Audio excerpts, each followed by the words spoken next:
other phone number to the 13-year-old grandson who's possibly with the daughter. Step out with this. 2412.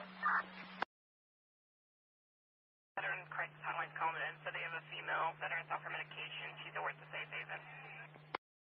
Detective 12, take a check that one out. 6 Rumble, 2 1 started to show us.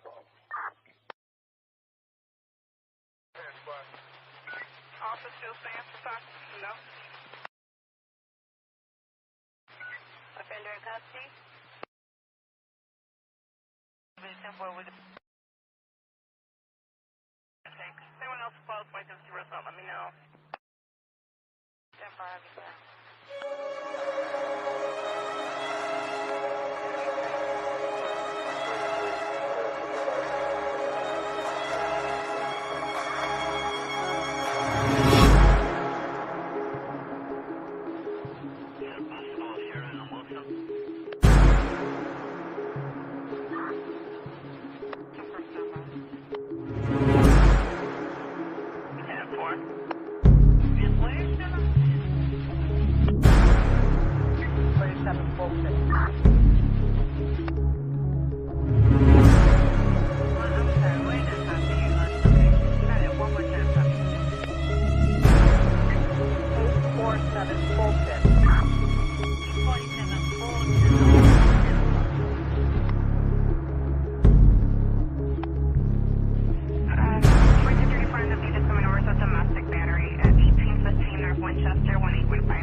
Yeah,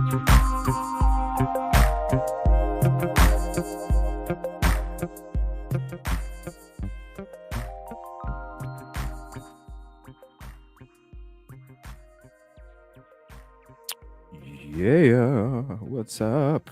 What's up? What's up? Thank you all for hopping in. Appreciate you very much. Let's get that pegboard up. It all leads to me. Oh no. Oh no. I love the circles. Ever since StreamYard came out with the circles, gosh, a few weeks ago now, maybe a month. I think it's been maybe a month that we've been. As soon as I was like, oh crap. We were in the middle of a road trip back. I was like, I can't wait to use these circles. Ever since, I'm like, we got to get a pegboard behind us. So no matter where we're at on the screen, it always looks like we're part of that yarn line, you know? The little stuff. Thank you guys so much. Appreciate you. Great episode from Mr. Ease. I apologize. I don't know the full name of the channel. Mr. Ease. Can somebody tell me in chat exactly? It's Mr. E's Crime Podcast or something. Something like that. I'll get it right. Shout out to them, though. They had a great episode on today, talking to Dog's lawyer. And I think it was very important. Just like last night, you know, when it comes to, they kind of go together. When it comes to, thank you, Busby, Mr. E, Crimecast. I said Crime Podcast. Crimecast. I was close. Thank you. Mr. E's Crimecast. Yeah, shout out to that channel. We're going to check out that episode later on in the future. Not tonight. I think we got a conversation. I've been waiting a long time to hear it because anytime Mr. Chris McD speaks, I like to, because I really think, even though, you know, I know a lot of people don't like him or whatever, but I think he really speaks the things that need spoke when it comes to evidence and when it comes to theories and what makes sense. Now, when it comes to last night's show, wow, Jennifer Coffindaffer had John Schiffer on there. And that was an episode because it's like, you know, a lot of people say that they're neutral. A lot of people tell you that they're coming at you in a neutral point of view, but they're really not. They're pushing one side or the other. And so that's one thing that you're never going to hear over here. We back it up with our words too. We don't just say it, but we promote it and we preach it and we go about it that way. You know, you can hear people tell you one thing, just like in real life. You know what I'm saying? Like if you're in a relationship and they tell you one thing but they do the other, it's like, come on, you're on some bullshit. You know? So it's the same thing with all of the networks or content. It's all the same thing. It's the people that put the action behind the words, you know, when it comes to what they really mean and what they're really about. And you know, shout out to the whole group, you know, Busby, Trey that have been up here, others that have been up here in the past, whenever we've talked about any of these cases. It's always been about that approach no matter what, you know. And I'm talking to panel members all the way from the very beginning. And if it ever did get to a point where it wasn't about that, you know, you don't see it. So it's one of those things that it's very important, and that's why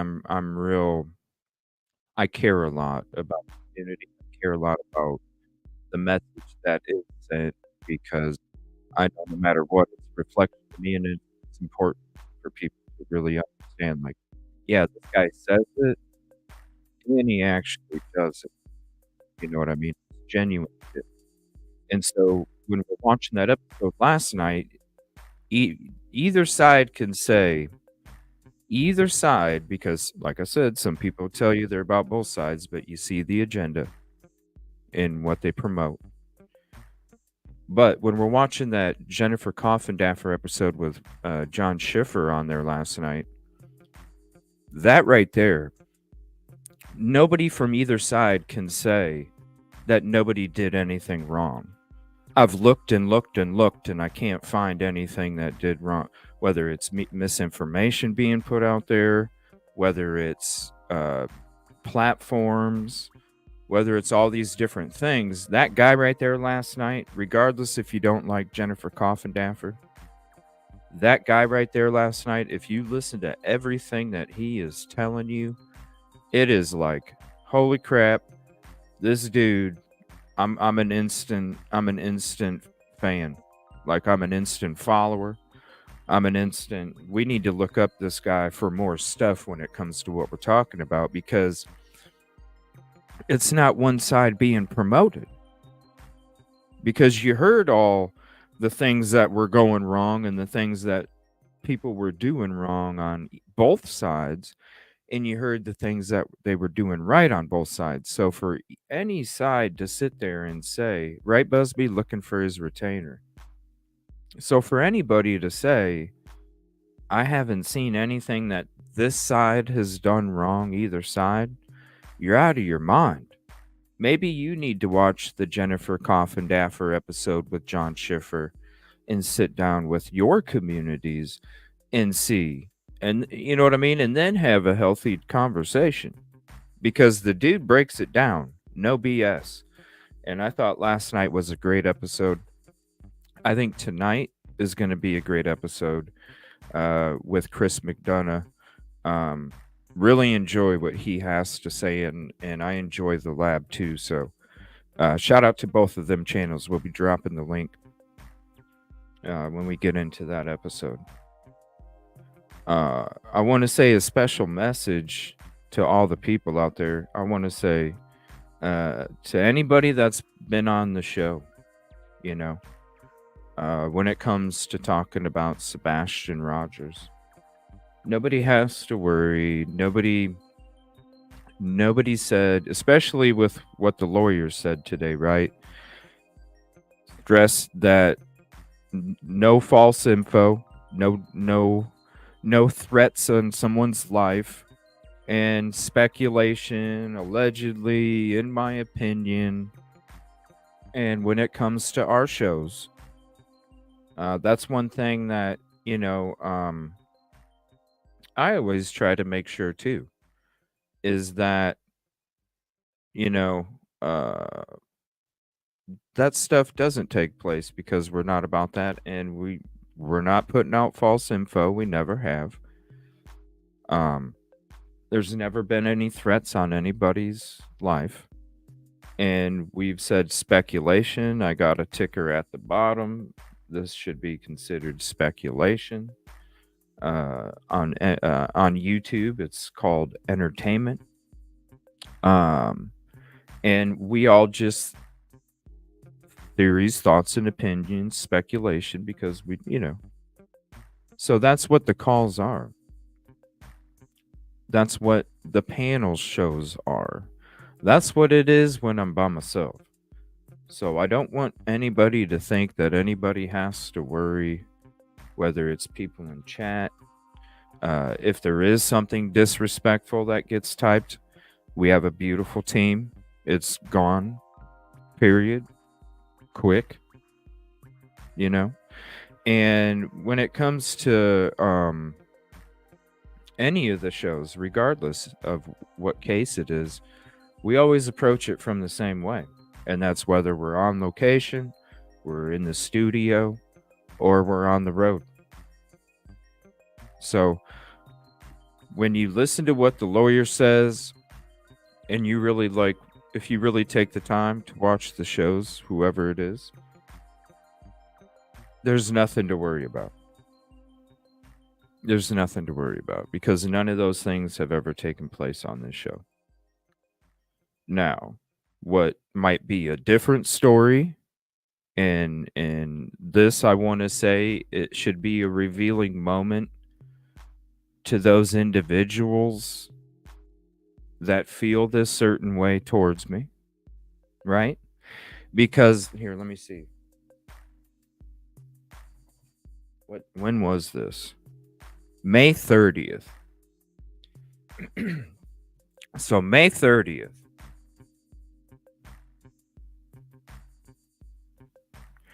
So that's like, I don't know, 3.5 months, whatever. Almost 4. It's been a long time. It's been a long time since that C&D from Seth and Robin. Now, Seth and Robin and TTT and all these other people should understand, even though that was done to me, even though there was no reason for it, even though I was singled out as one of the 5 YouTube content creators that was sent that, and then what I've displayed since, right? Let's think of time. And what I've displayed since, it's always been the same. It's always been. So if anything does happen towards my direction, I want other people to understand it has nothing to do with anything that has taken place in any of these shows. It's not anything that has been done out in the background. It's not anything that has been spoken about, period. That would be any kind of reason for anybody like myself to get anything like that. So, if I end up coming home and I gotta go sign for a paper, well, then you guys already know. Because, like I said, my footage is my proof. You guys already know. They're just like the last time, the reasons that I sent them out, and we're like, okay, we did a show on it. I didn't qualify for any of those. I definitely don't qualify for any of the new batch, or I shouldn't qualify for any of the new batch, nor should any of my guests, because nobody has done anything to warrant any kind of that activity. So nobody worry. Trust me. If anything is going to happen, it's going to happen based off of something that took place a long ass time ago and has nothing to do with today. And I don't even know what I did a long ass time ago, because we went through all the reasons that he said were the reasons why he sent them. And I didn't do any of those things. So again, I don't know. So there's no reason. Yeah, exactly, Sussbusters. There's been no reason to worry. None whatsoever. I just want, and that's why I told the guys tonight, I said, look, I understand you guys are nervous. You know, I get it. You know, there's nothing. Yeah, she's right here. Can you hear her play her with her fish? She's playing with her fish right now. There's nothing that anybody did. There's nothing that anybody said. Nothing. There's nothing. If it happens, it would just happen to me. And if it does happen, it's based off something that didn't even happen, didn't even warrant it. The community even knows it. Other talk shows talk about how, why in the hell did CJ get it? Because he never even did it. Right. The whole community knows that there's no reason I should have even got that one. So if I get one of these, you guys know it has nothing to do with nothing. You know, I don't, and if dude would like to come on the show and would like to talk about it, let's talk about it, because honestly, I don't understand what the hell any of us even did wrong in the first place, because we did nothing but give you 150. Like, seriously. We did not, like, Tony's ass was like, I don't even know who that is. Huh? You know what I'm saying? Like seriously. If Seth, if he ever wants to come on and talk about it to me, dude, like, what did we even do? You know what I'm saying? Like, we didn't even do nothing. We were there, like, nonstop. The footage proves it. The effort proves it. The dedication. Like, if he could really, you know what I mean? I think if Seth could really hear the stuff that I was doing and willing to do to be able to search for his son, I don't even think he would have even thought about sending something like that to me. You know what I'm saying?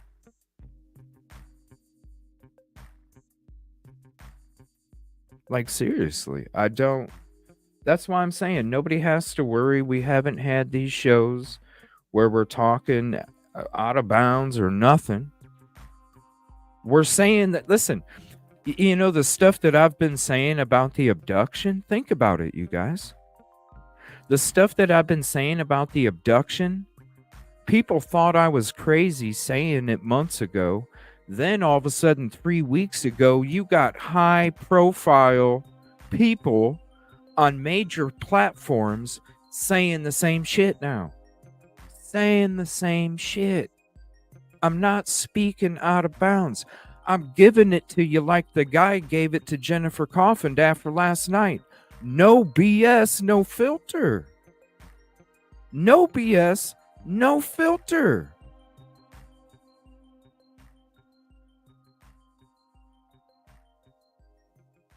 I don't have like some humongous platform where I have people telling me what I can say and what I can't say. You know what I'm saying?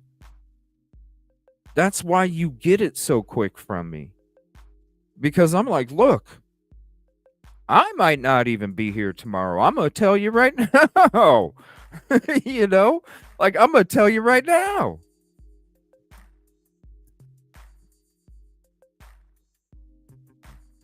I'm trying to, there's a goal. And whatever goal it is, whether it's investigating Micah Miller's mysterious evidence and everything around it, you know, looking for a missing child, whatever it is, you get. It's like freaking Foo Fighters, man. You get the best of me, you know? Shit. Every one of them. Because I'm not living this life for me no more.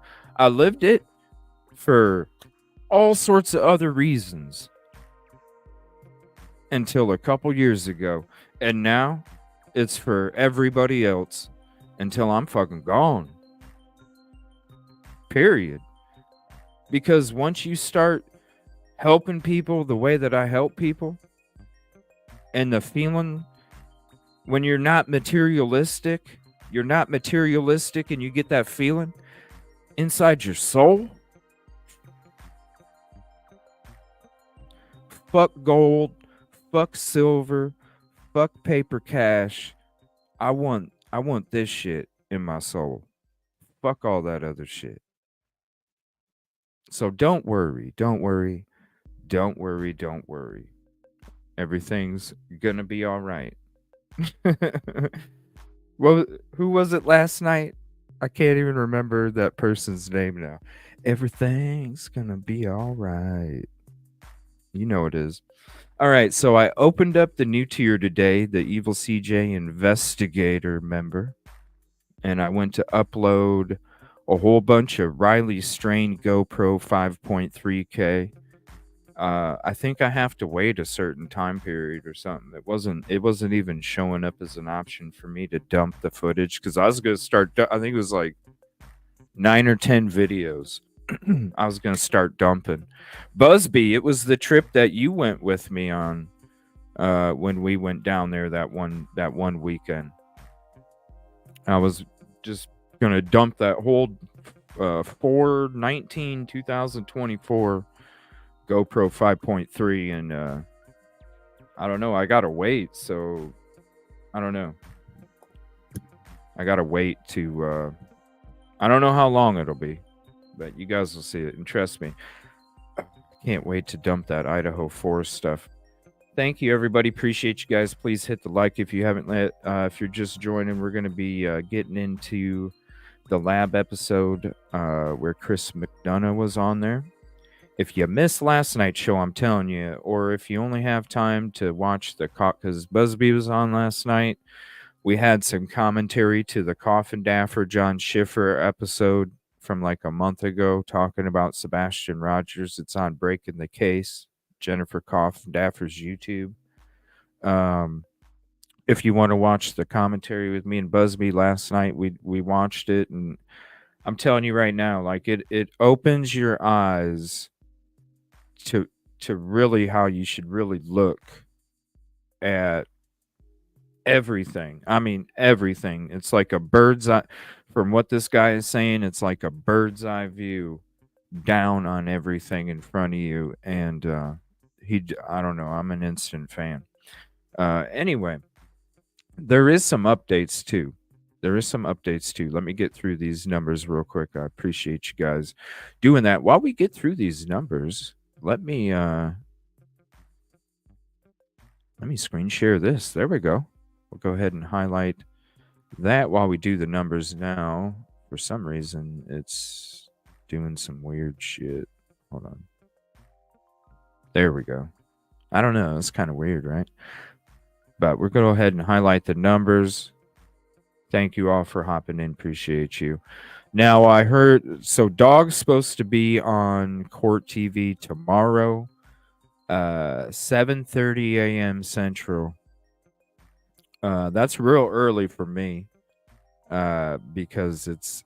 7:30 a.m. Eastern, 6:30 Central is what it's going to be for me.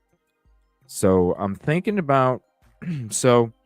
Back when Idaho 4, Court TV, what would happen is Court TV would stream it live somewhere, and then on YouTube they would upload it, but it would always take like 2 hours. And we found a way to still get it live, right? So this was before it was streamed on Judge's YouTube channel. So I'm thinking, and I hope I'm right, because you guys, I'm gonna have to get up at like, oh shit, I'll be up till like 2 a.m. working, and then I gotta turn around and get up at like probably 5:30 in the morning to do a show at 6:15. Because I'm excited. I'm excited to finally hear from Dog. I've been promoting his YouTube. I've been promoting his Twitter. We'll promote his Facebook tonight. I've been promoting the hell out of him. I've been praising him. We've been needing Dog and his resources in this area for Sebastian ever since we were out there. We were searching. Remember, you guys, we were pleading with, for people that had the available resources or the connections to please help out, because it was going to take that, because there was no direction, because there was no trail, no trace. And after 6 to 6.5 months, we finally had Dog join the area and join it doesn't matter what team he joined. It doesn't matter. Dog's there. His resources are there. And that's the awesome thing, That's the awesome thing. Yes, Mr. E Crime Cast. I want to say shout out to them as well. We'll be checking that out in the future. I know y'all watched it today. It's quick and simple. Thank you to the angels. It's quick and simple. Basically, you just don't do anything that will legally get you in trouble.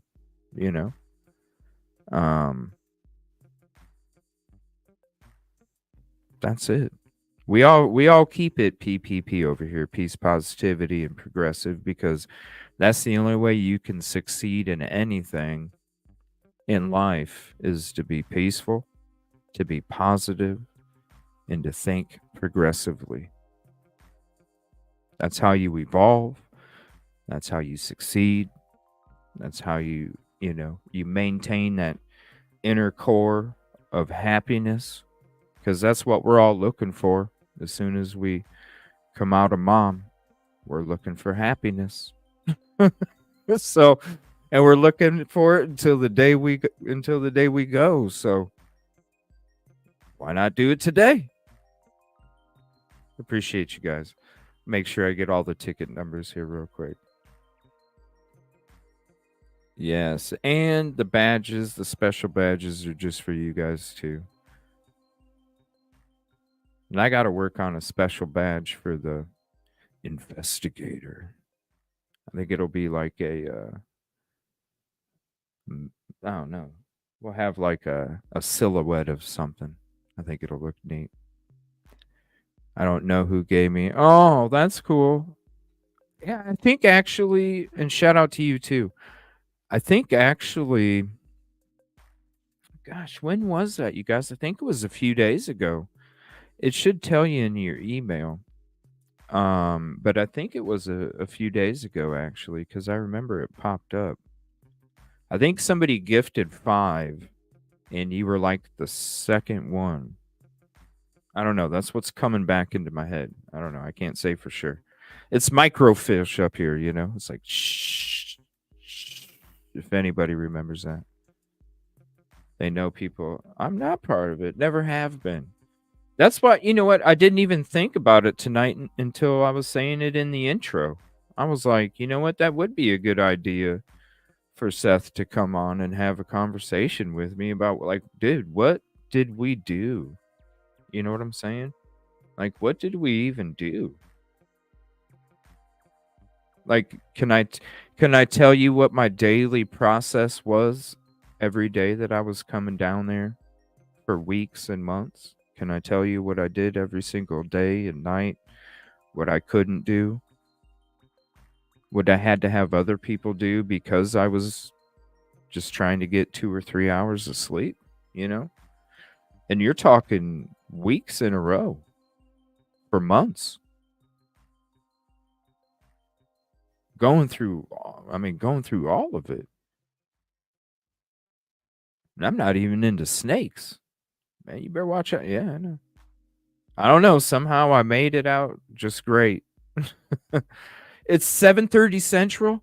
Is it really? Oh my gosh, please tell me that is, because seriously, I'll be up till, I know I will. I'm up. I always tell myself I'm going to get to bed early. No, I'm up till like 2 in the morning. Freaking, but it is. I love working. It's for the community. And you got to do it sometimes. So why not do it when you're awake? Okay, cool. Hold on. That is beautiful news. Oh, sweet. So we can make it for 7. All right, I'm going to go ahead and set that notification here real quick. We'll just go ahead and set it now.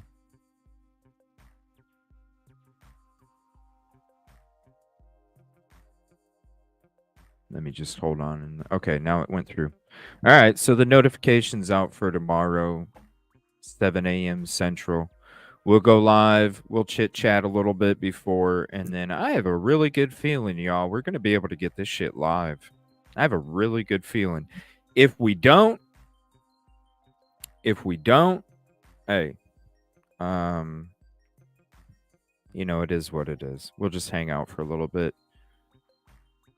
We'll go ahead and watch what Mr. E had tomorrow morning if it doesn't end up being live. That's like 4 a.m. here. I won't be home. Oh, shoot. Thank God for replays. I appreciate your support so much. Thank you so much. That is early, and I thought 6. I know. I'm sorry for you West Coasters. You mountain timers. I'm sorry about that. But it's good for the everybody across the pond. We'll probably see a lot of people we haven't seen for a while, from Australia and Italy and stuff, Be cool. Central, 1 a.m. for dog in Hawaii. Is he really in Hawaii? No, I think he's here in the US. I think he's here in the US. That would be early as hell. I mean, that's what I was thinking already. I was like, damn, that's early as hell for court TV anyway, you guys. Whenever you get the chance. Okay, thank you. Appreciate you very much. It was a day I wasn't even in chat actually because I was in it. Oh, jeez. Oh, wow. Dang. What's up, Danny D? Everybody else, thank you very much. Appreciate you.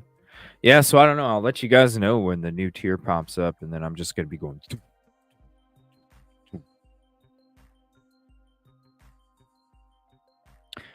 Well, I think last time he got upset. I think because if you watch the show, the one where Seth came on, if any of you are members here, let me post it for you. We're gonna go into it when we get into like the family's interviews and stuff. But this is a members only. This is when he joined the show. This was back on April 2nd.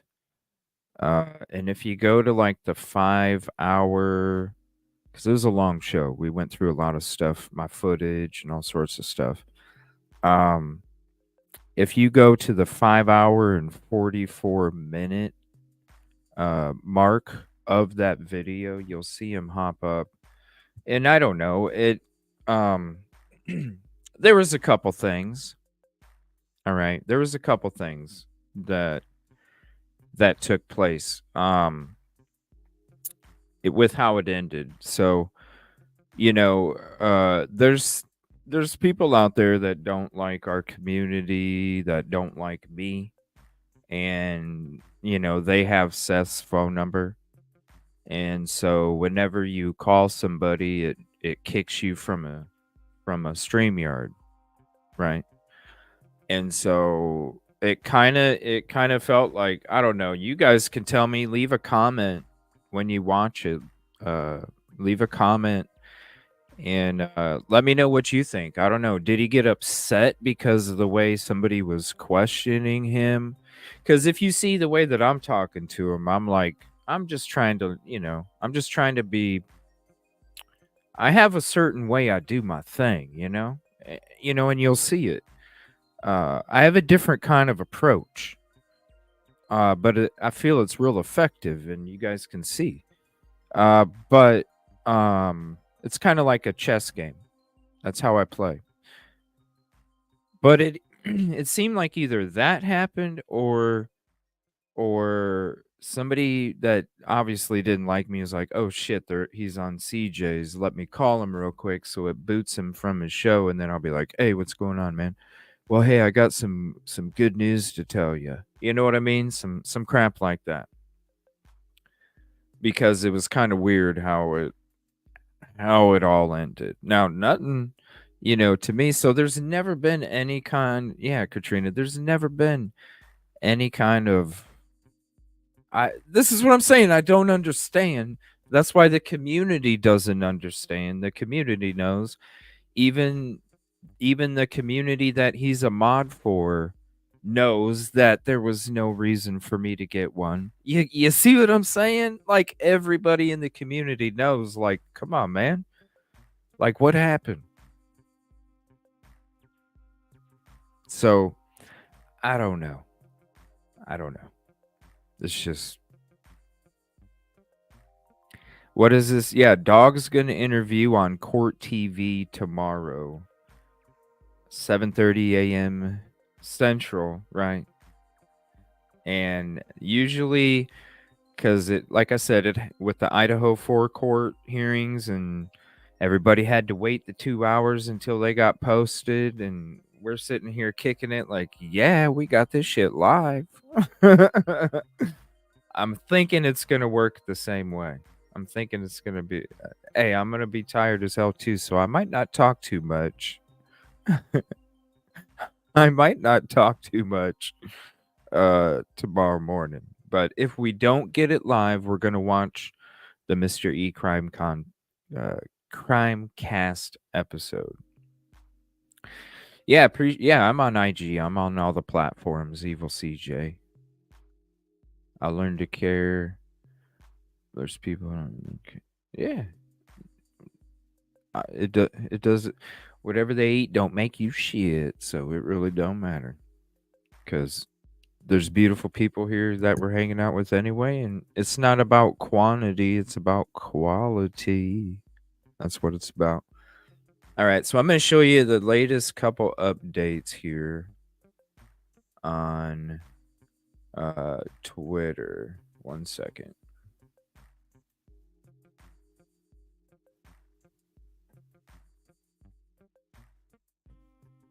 I gotta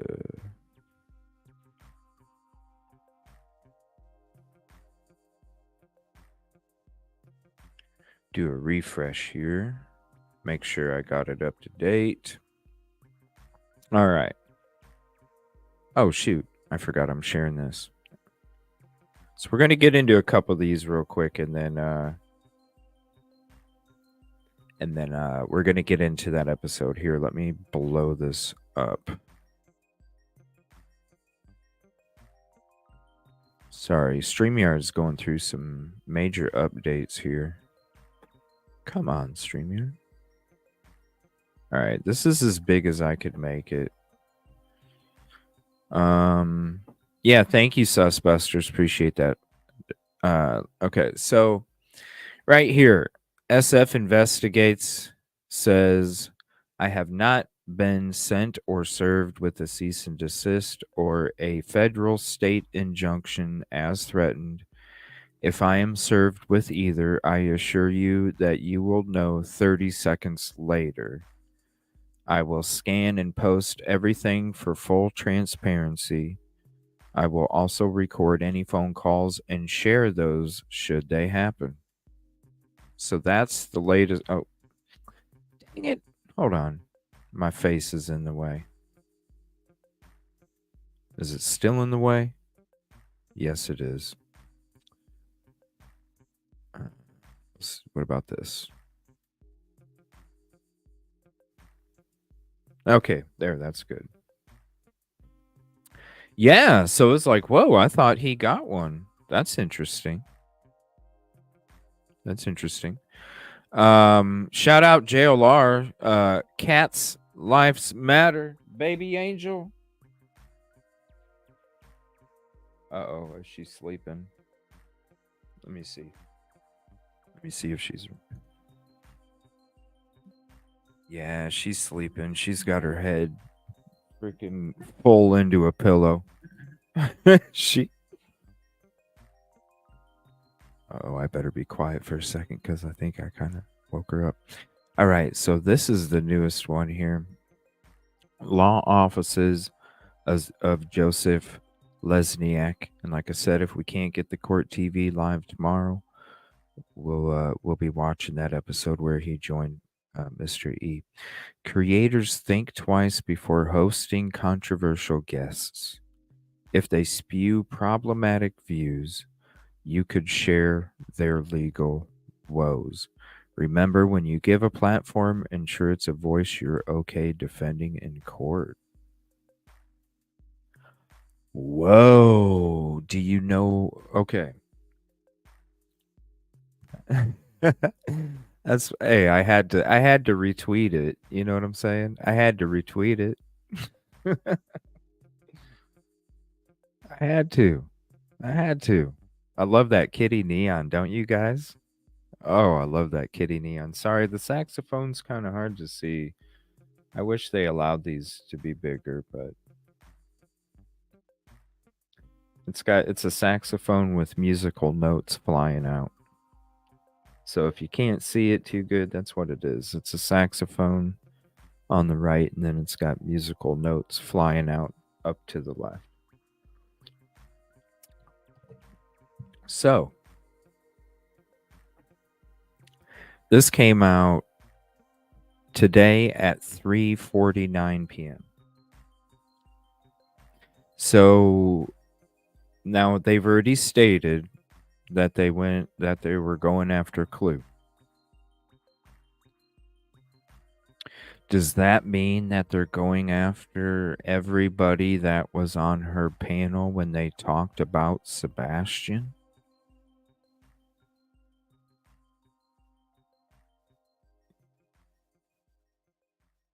I think that's what the lawyer's talking about. Because those other platforms, they probably stream it to their own channels too. And so that means that all of these content creators that were piggybacking off a Clue are going to get slammed with the same legal stuff? Right, detective? Oh, snap. Oh, snap. But it should be in caps, right?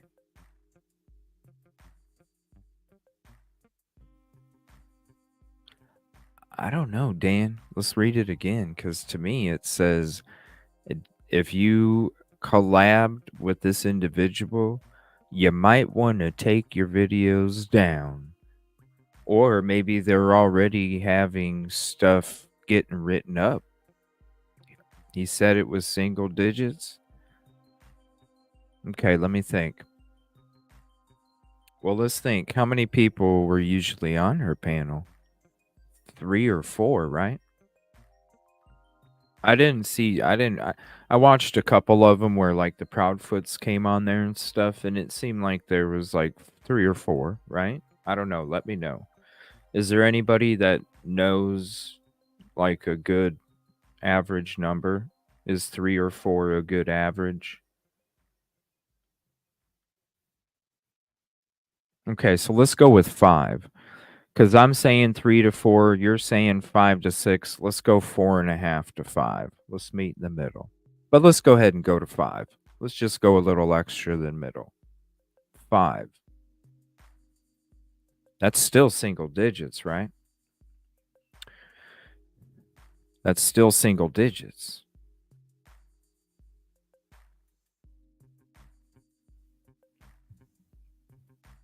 Right, Dan. Like if, right. And I said, right. I think that's what they're saying. I think that's what this lawyer's saying. Like, look, even if you, what I'm saying, and it goes deeper than that, I'm thinking it's like, even if you collab, because like I said, there was probably other people that were on the panel streaming to their own channels. We got Busby, and I'm not used because we didn't do any of this shit. But look at it, think about it like this, Busby and Trey. Say that you guys are on my show and you guys are streaming to your channels and I'm saying some accusations or whatever. Right? Or whatever's taking place for them to get one. Okay. So what I'm saying is I think it's as deep as if I'm saying a whole bunch of stuff that warrants that, and if you guys are streaming it and my voice and my camera and my image and words are going on your channel too, you're just as liable, I think is what he's saying. That's what I think, and that's why I'm saying, okay, 5 people were on the panel, give or take. That's still single digits, and then you still got 4 more to keep it into single digits. So he says creators, right here.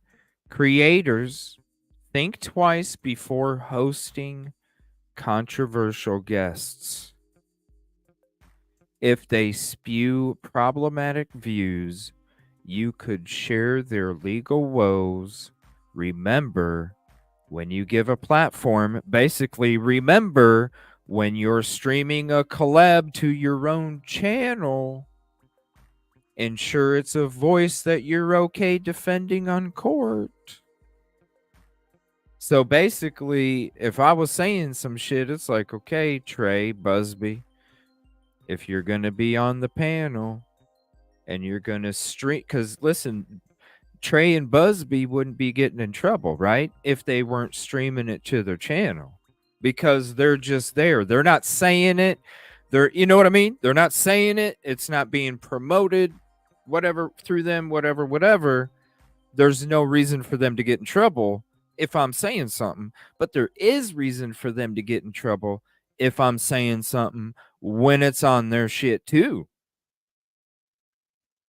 That 5 times the damage. Right. Hide and seek. Right. That's why I feel, that's what I feel what he's saying. So these people, oh boy.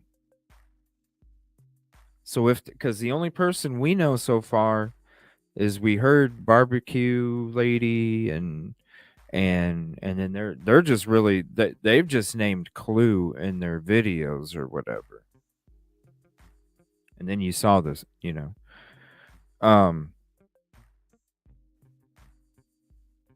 so to me that's like everybody that was on her panel, and if they were streaming it to their channel, they could be getting in trouble too. Crazy, man. Crazy. All right, there's that one. I believe that's it. Yeah, I believe that's it let me hit refresh one more time. Oh, hold on. Oh, that's Nick promoting. Let's see, YouTube.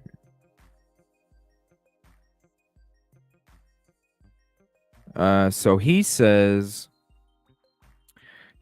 while others conduct.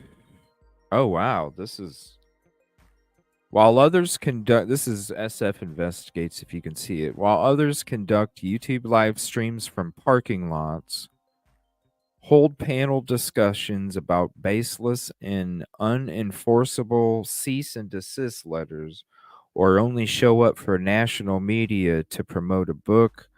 I'm heading back to Tennessee on Monday to search for Sebastian. No gimmicks, action versus acting. I'm also making a commitment not to rug anyone for the sake of interrogation while in Tennessee. Sebastian Rogers is not a for-profit entity. He is a missing 15-year-old boy who needs to be found. So he's coming back to search on Monday. Yeah, then that's it after that. Let me see here. What's this?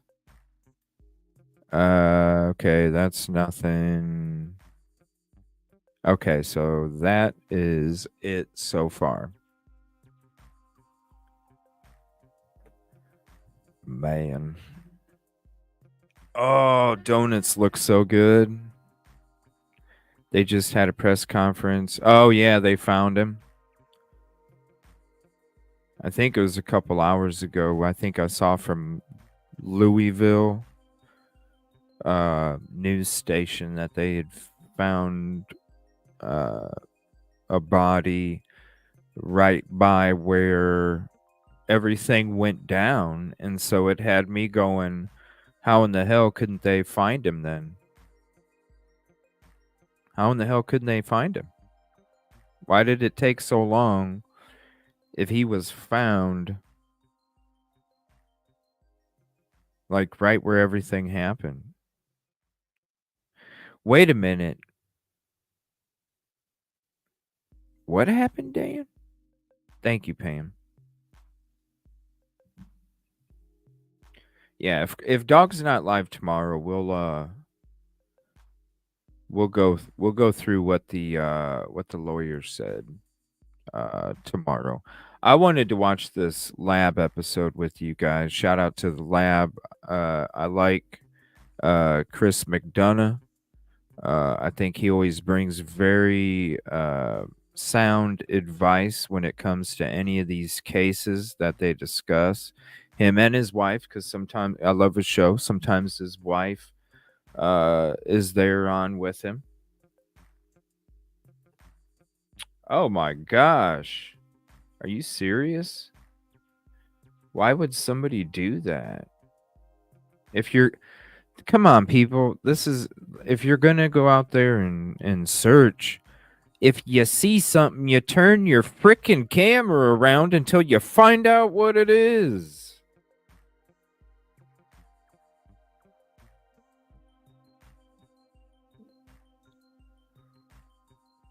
Because if the dude's laying there, it's obviously not a bag.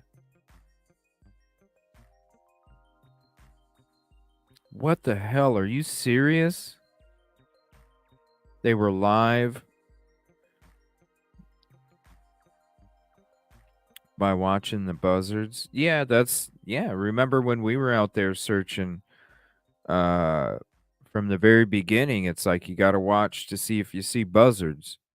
Because if you see buzzards flying around in a circle, you might as well go to that spot because you never know. Wow. That's crazy. That's crazy. All right, let's get into this. I'm excited to see this. I've been wanting to watch this for a long time. This is the lab. Again, here's the link. I know I dropped it already, but got to drop it again.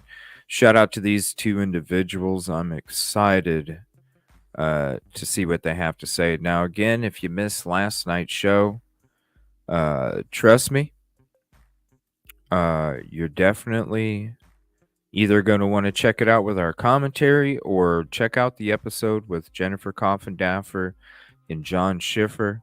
Amazing episode, and really will have it'll give you a bird's eye view on everything and what's gone wrong and what's gone right, and everybody's to blame and everybody is not to blame in different aspects. I think it was a very healthy, respectful conversation and about no BS, which that is what I enjoy and that's what I'm about, even in the personal life. All right. So we're going to check this out. This is when they joined. I think this was, 3 days ago. Definitely go hit the like on this video. Leave a heart or a trophy in the comment section. 2 free ways to help any of us out. And then come on back if you'd like to. Go hit that thumbs up real quick, though, at least. All right, here we go. Right after this. I'm going to speed it.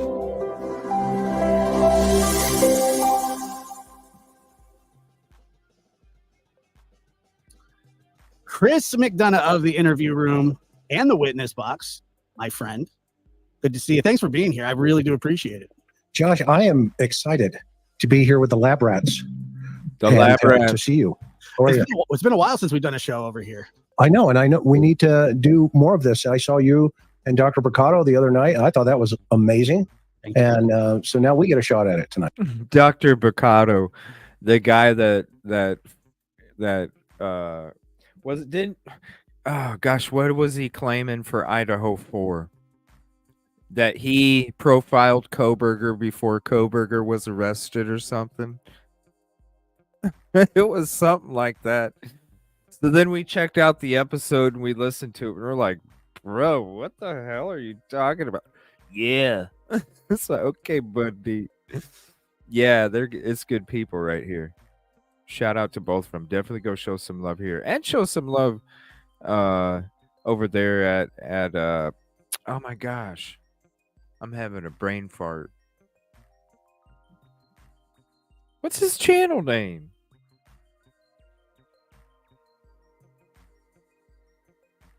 Oh my god. The interview room. Hello. There we go.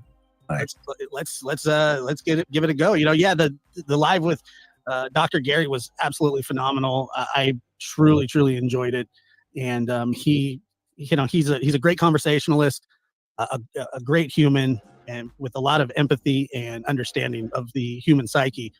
It's funny because he does specialize in some really dark subjects that a lot of people either can't handle, don't want to handle, and thank God there are people like him that that are able to study that stuff. But there's also a really light side to Dr. Gary, you know, a very kind-hearted, Yeah.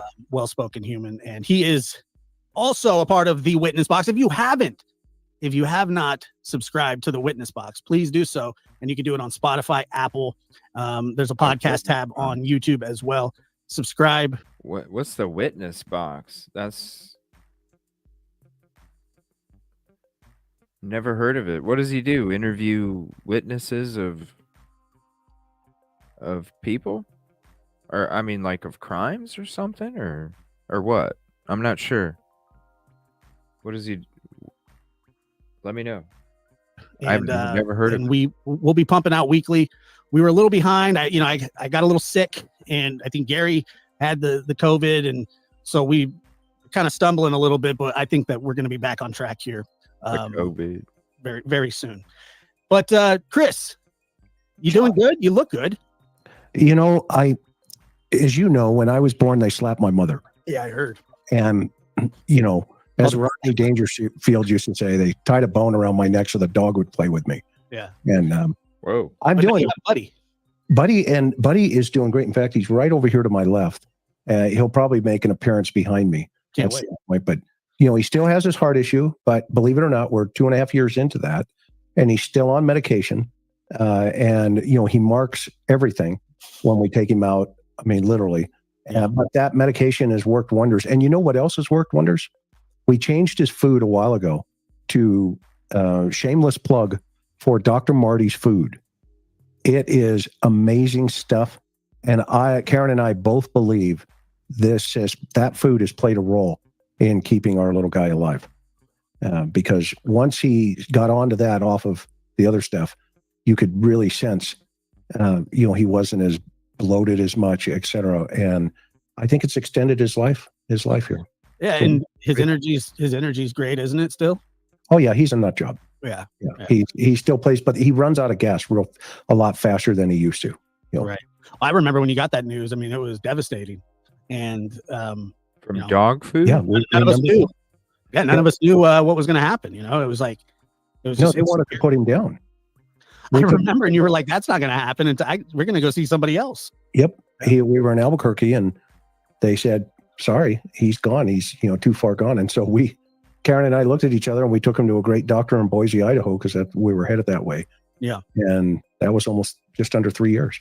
Wow. I mean, it's amazing that he's doing as well as he has, and I'm sure you guys keep a special eye on him. You know, both of my dogs just had kennel. What happened to his dog? 3 years ago. Let me know what happened to his dog. I mean, prayers. Shoot. Good night, Beach Ball.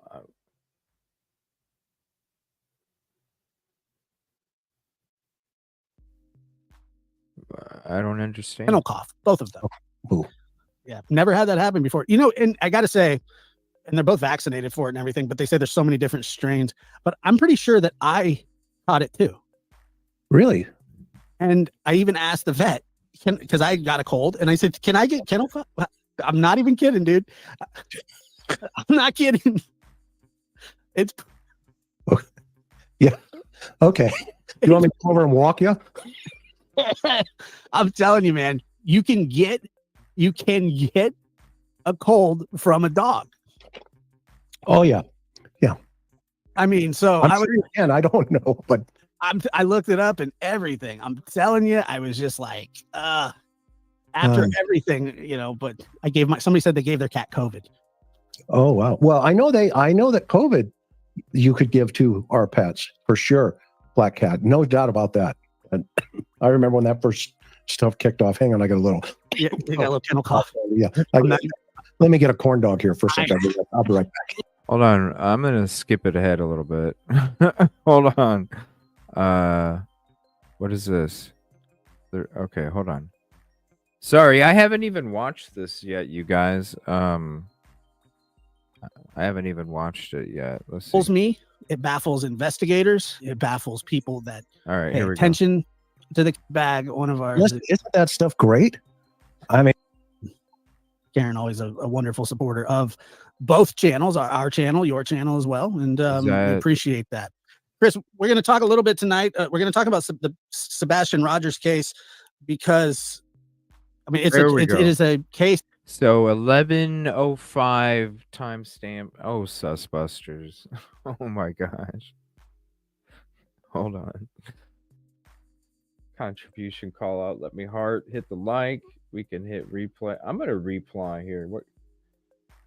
Here, hold on. Is it gonna let me?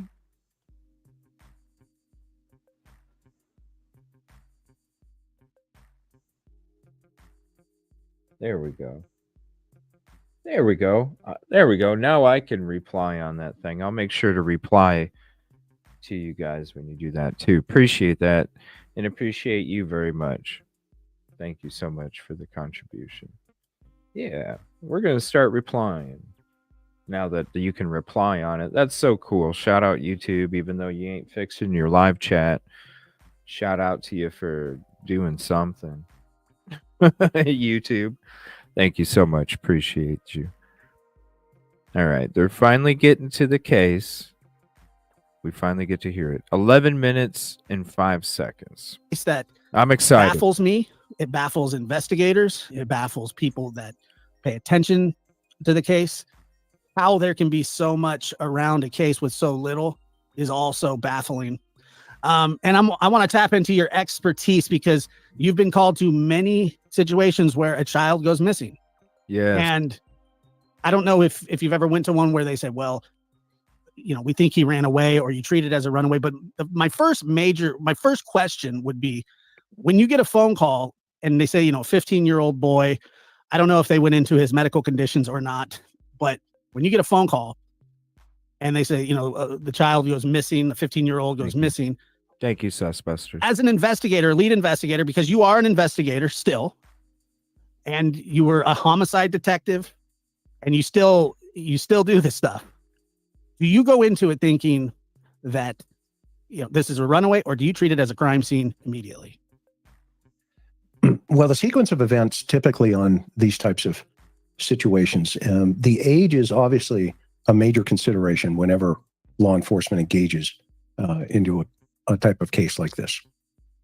So the first responding officer's responsibility, meaning the first guy that gets the radio call. What's up, Nina? That individual is responsible to do a pretty rapid assessment in relationship to, is this a parental abduction? Because missing kids, the majority of missing kids are parental problems. Okay. And, you know, it's either a custody battle or it's something to that effect. And that's how immediately that first responding officer has to make that assessment. Okay.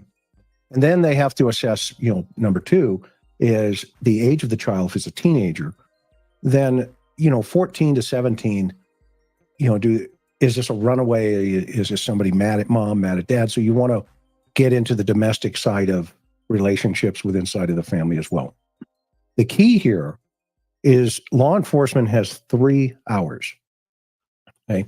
You know, doctors and nurses know what the golden hour is, right? After a heart attack, you know, you've got a certain amount of time, or a gunshot or a stabbing or anything like that. Woo! Well, it's the same principle with missing children. Within 3 hours, depending on the age of that child, and let's use Summer as an example, she's 5 years old. Within 3 hours, that child statistically has been shown, if it was a stranger abduction, that their life would have been taken already. And Maddie Soto is a good example of that. Huh. Okay. So you'll hear in Maddie Soto's body camera with the responding officers who are meeting the parents, you know, the mom and the boyfriend at the insurance office. They go out and they have their own conversation. They're like, why wasn't this a priority one? You know, why'd they hold it for so long? Because that responding officer knows what his or her responsibility is. And that is to set into motion, either shut the scene down or let's get some interviews moving. Okay. So I'll take it to that point right now. And, you know, do you have any questions on you know, that? Yeah. So wow. Typically, and I know a lot of the times when police get called out and it's a 15, 16, 17-year-old or whatever, a lot of the times it definitely can be a runaway. And if the child, the teenager, has no issues of any kind, it would make sense. But when you find out, about Sebastian, that even the FBI says, that he basically needs help to get home. And, they put a $50,000 reward out. And we could talk about that in a little bit as well. But when you hear that he has the challenges that he does have, and there are many, and I don't want to really go into them because I'm not an expert at all about that stuff. But it would seem to me that would change the landscape pretty significantly and pretty fast. Yeah, and that would be up to the first responding officer to determine what's the mental stability of the child. If the child is autistic, like the young man here, and the mom or the dad or the stepdad or whoever says, well, he has the mental capacity of a blank age. Okay? Sure. And then the next question is, okay, well, what are the health stability factors? Meaning, is the child on medication? Yeah. Is the child, in autistic children, obviously, and I'm not an expert in autistic, children at all in any way, shape, or form as well. But I know enough to process if the child's on medication, are they going to need those medications? If the child is afraid of the dark, if a child's afraid of lights, does sound, trip them up, et cetera. And the list goes on. All those are right. Do they not go outside with or without shoes? That's another thing too. I'm so excited for this conversation. I love this dude. Assessments have to be done almost immediately with that first responder. And so from there, they go into a searching mode. Who is the first responder? They want to go through the house. You want to go through any kind of electronics in today's world. You want to see if the child has a phone, if the child has access to computers, laptops, that kind of stuff. And then, of course, you want to look in every cupboard, under every bed, and in every door through the house. And you want to just basically exhaust that house. And then you want to pull what they call a BOLO out, a BOL, be on the lookout. Almost immediately, you want to get that into the environment. And that then, you can start figuring out, okay, do we have an amber situation? Do we have an at-risk child here? Either or, let's get it into NCIC as quickly as possible. And then you want to lock it down in relationship to who's who in the zoo, where the parents, where the step-parents, are there, is there access into the house, out of the house, from, other entities, et cetera. Yeah. Well, and today I did see a document that was out about Seth, the father of Sebastian, because some people have questioned, was he at work? Wasn't he? And from everything that I understand that he is, and it seems like this document makes it very certain that he was accounted for from the time that Sebastian went missing. And at some point, and I don't know why, maybe you can tell me, at some point, why does law enforcement not acknowledge that publicly? Would you acknowledge that publicly? Right. As the lead on the case? Well, that's interesting because we heard last night on Coffin After that guy saying the parents work with the LE, work with investigators, but the public. In full transparency, I've had many conversations with Seth behind the scenes. Sure. He has called me. I've called him, but he reached out to me and on behalf of, his searching efforts for his son. And he wanted the Cold Case Foundation to get involved in relationship to, what we could bring to the table. And we talked about those dynamics. And I'm a pretty straight shooter, and he knows that. I told him, I said, look, you have to figure out why they're not, cutting you loose here. Okay.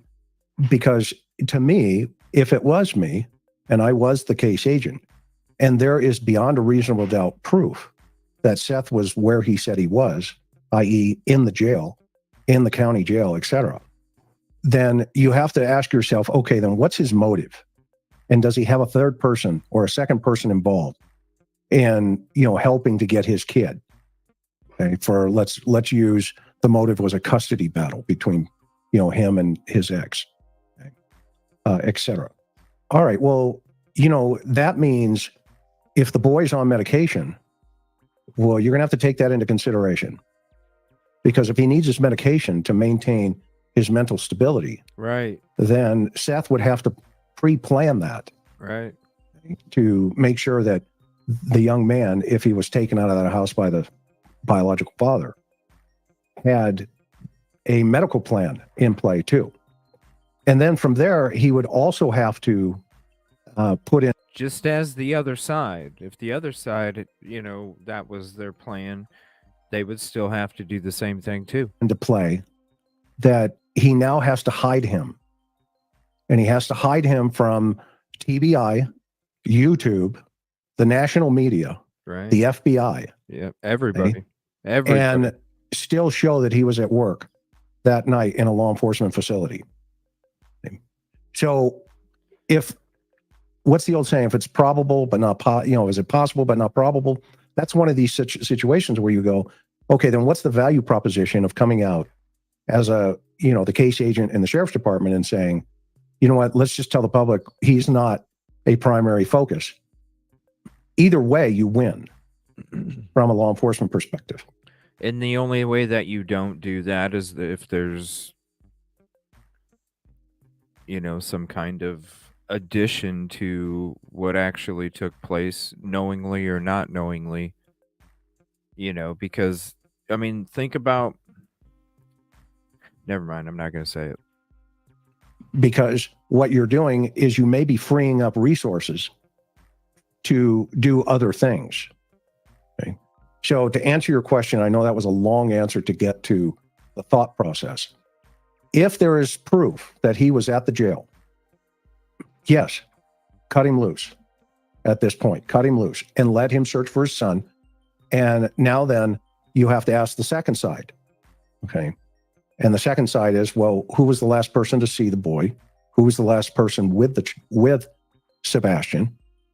And who, had. And that's what I'm saying. I wish, if Chris McDonough goes live and I happen not to be able to be in there or something, ask the dude,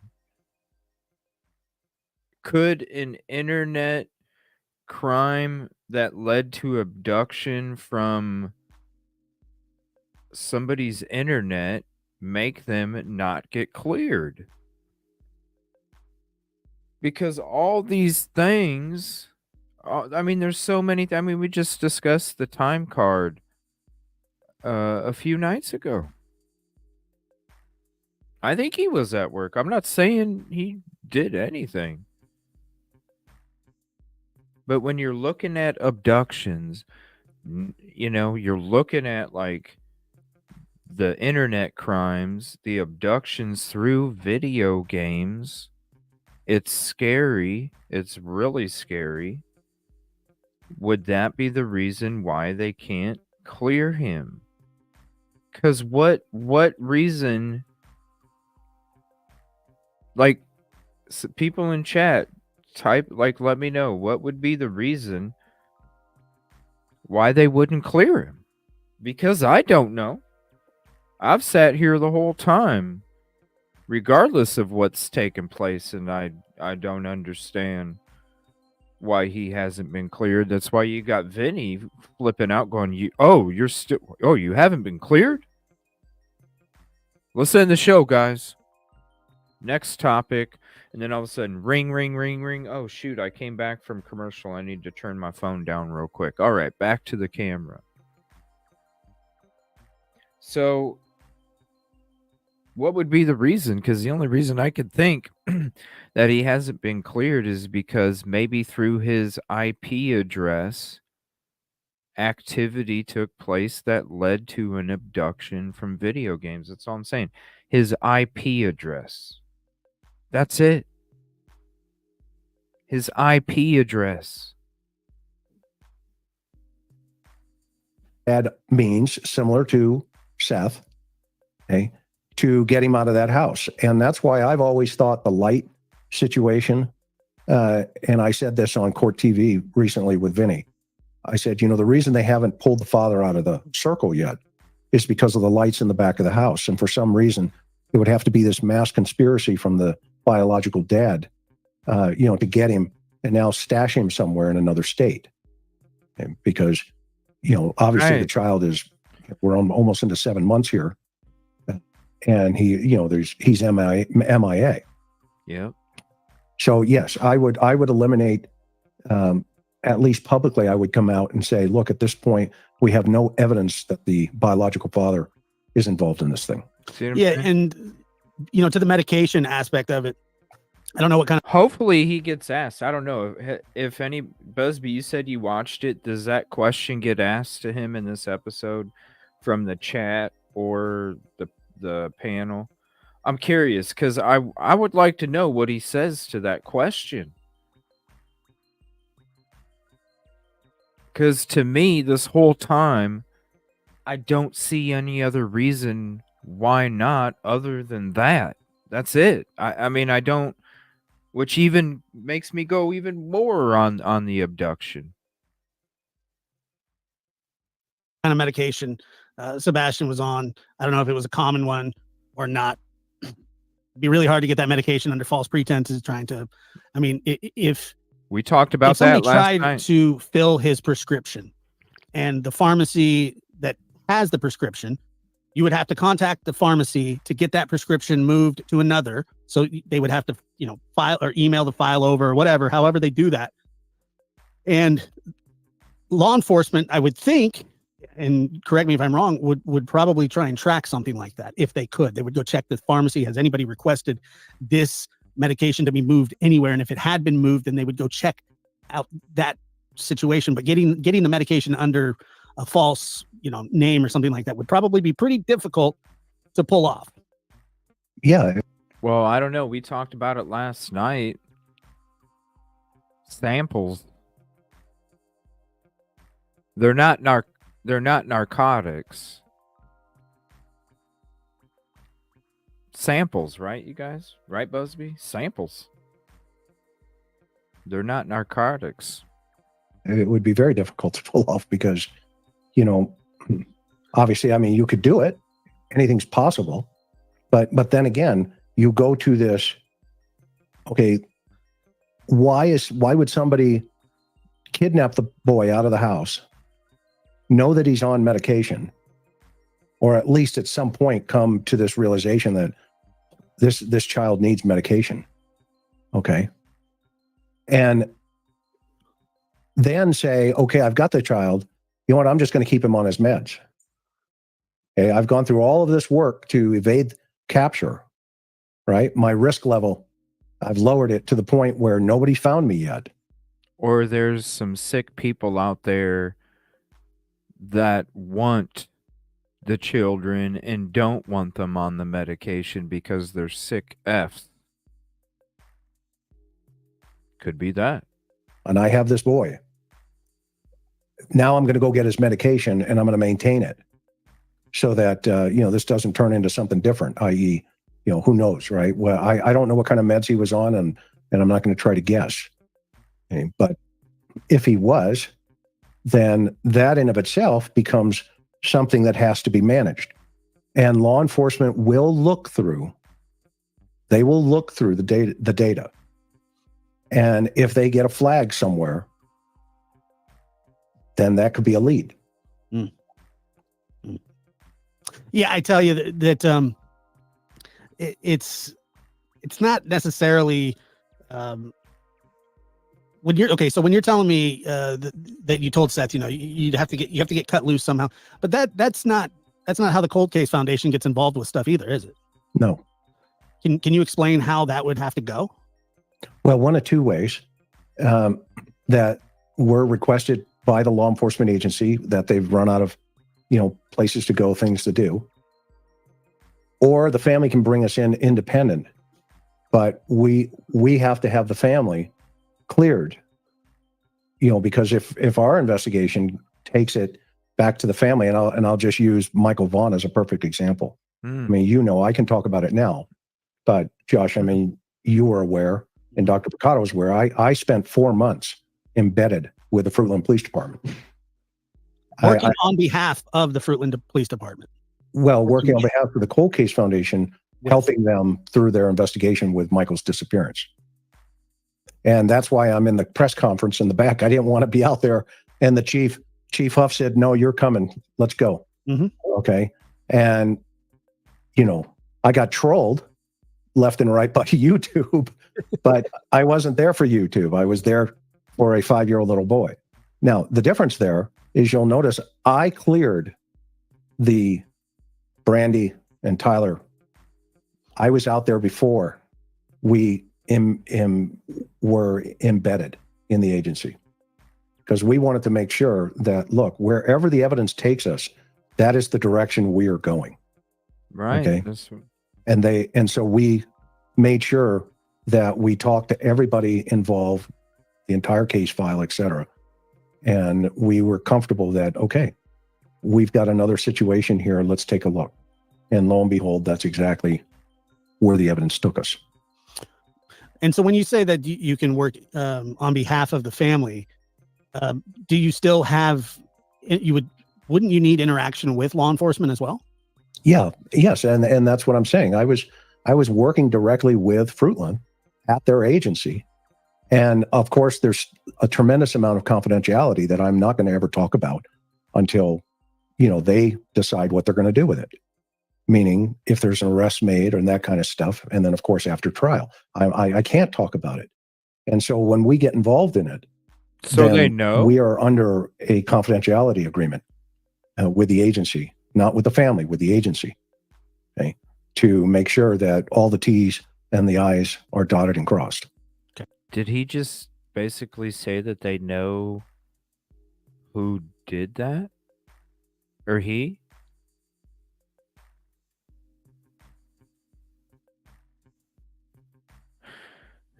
Interesting. Okay. Gotcha. And by the way, this was help that was offered to let me see. We offered it to Don Wells. And you even said, I won't even have anything to do with it. There's a bunch of people at the Cold Case Foundation that can work on this. You don't trust me, that's fine. Other people can work on it. You remember that conversation? Yeah, sure. And look what happened with Don. What? Yeah. Right. I mean, he Don speaks for himself, right? I mean, it is what it is there. But, all of a sudden, all this other stuff started as we started unraveling it. Remember, I was in Tennessee at that time for another case out in Jackson. The young man that had disappeared, and his mom, Frances, had been looking for him for almost 2 years every weekend. Remember her? Frances Gaines? I do, very much so. And I was with her, and I told her, I said, let's find the car. We find the car, we find your son. And lo and behold, 2 years later, we find the car. And it's in a lake, and her son's in it, but he had been murdered.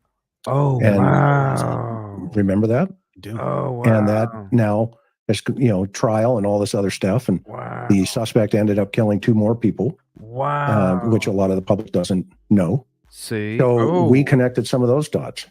And I met with the sergeant out there and their homicide team and, et cetera. So this is a situation where I said to Seth, Seth, we will help, but we need the agency to either A, request us, or B, they've got to come out and say that you're off the hook. Holy crap. And who says that they're not somebody else that was out there looking for him? You see what I'm saying? People don't want you to find the truth out there.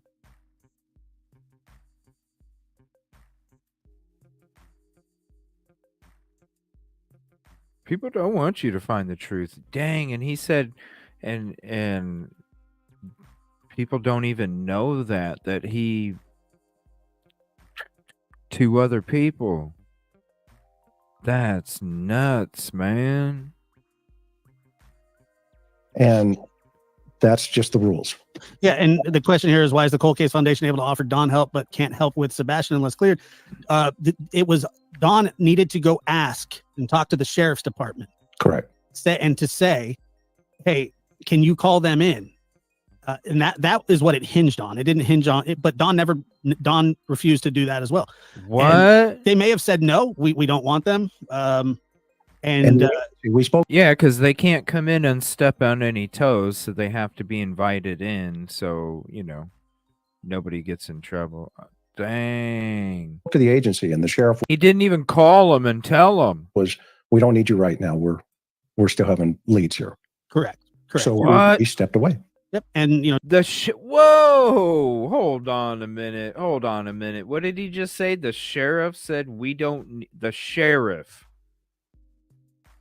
So forget the fact that Don Wells never called him. The sheriff said, "Nope, we don't need you. We got a lot of leads." The F you do, because where is she? Seth, we will help, but we need the agency to either A, request us, or B, they've got to come out and say that you're off the hook. And that's just the rules. Yeah, and the question here is, why is the Cold Case Foundation able to offer Don help but can't help with Sebastian unless cleared? It was Don needed to go ask and talk to the sheriff's department. Correct. To say, hey, can you call them in? And that is what it hinged on. It didn't hinge on it, but Don refused to do that as well. And they may have said, no, we don't want them. We spoke to the agency, and the sheriff was, "We don't need you right now. The sheriff was, "We don't need you right now. We're still having leads here." Correct. So we stepped away. Yep. And Don, and we said, well, Don, because he wanted to, Don was talking about hiring a private eye and stuff like that. What? And, we're like, well, you have to ask. The agency. Go ask the agency. Because he was like, we need answers in this. I mean, he was, and he said, well, okay, then go ask. And the Cold Case Foundation is on standby if they get clear. If the sheriff's office wants them involved, they'll get involved. Don never pushed for it. Wow. He said he didn't trust it. And, who knows if they would have said, but Lawson did, you guys had conversation with Lawson, and he said, well, we're still working the case. So where is she, sheriff's department? Where is she? Where the situation stands now. But the thing is, I believe Sumner County is still, because the FBI's come out with a $50,000 reward recently at the 6 month. It's now been 7 months. So a month ago. Here's the thing is that the $50,000 at 6 months, is that to just shake the trees? Is that very rarely do those kinds of rewards work. Speak. I bet. Come I on. agree. I mean, do you know a case where $50,000 was ever paid out? No. That's just me. But I can't think of anything. Yeah, one that you had worked. No. Because were there rewards in cases that you had worked before? Well, I can tell you that Leticia Hernandez at the time, 1990, she was kidnapped December 16th, 1989. And in 1990, we profiled her on America's Most Wanted 4 times with John Walsh. She was on Histories, Mysteries, and all this other stuff. And my assignment was to chase all of that. And I mean, it was tens of thousands of dollars, and nobody. Is that where the Nick rock pile came from? That's exactly right. Is you were digging up rock piles? I think I have my cup behind me, actually. I love that cup. I don't know where it's at back there. Yeah. My wall of shame. It's back. Oh, there it is. Here, let me go get it. Okay. Yeah. Can I get it? Of course. Hang on. I was just talking to somebody about this last night on another caper. Love that.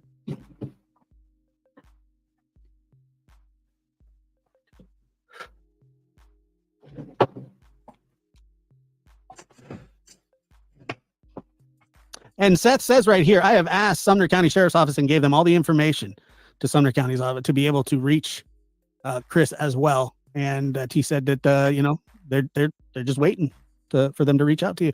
So Seth goes the route of asking law enforcement to get involved. Something Don didn't ask to do. Not that it would have been approved. We don't know one way or the other.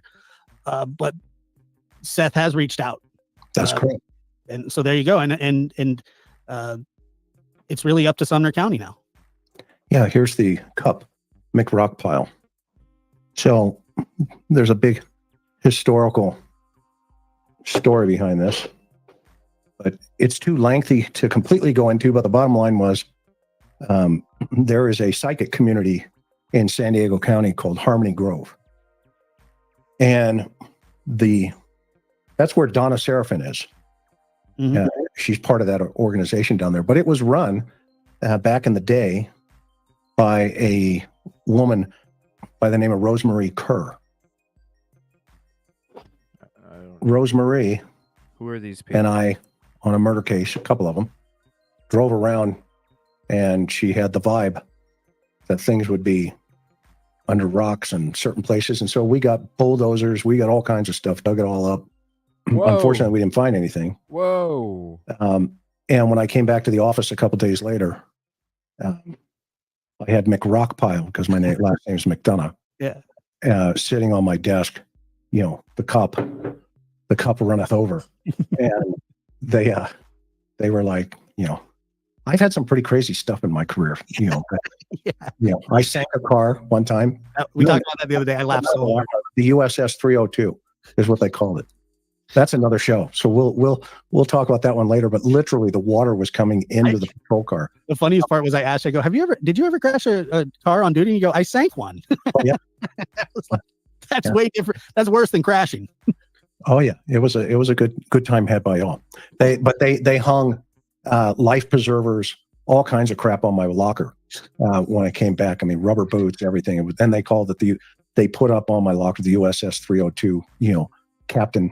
Captain's locker. When did you chase somebody into a waterway in a car? It was a bad day. It was a bad day. Bad day to be a police car. The lab, Ellie says no signs of foul play. Ellie says it's not a criminal investigation, so why would any of the parents need to be cleared?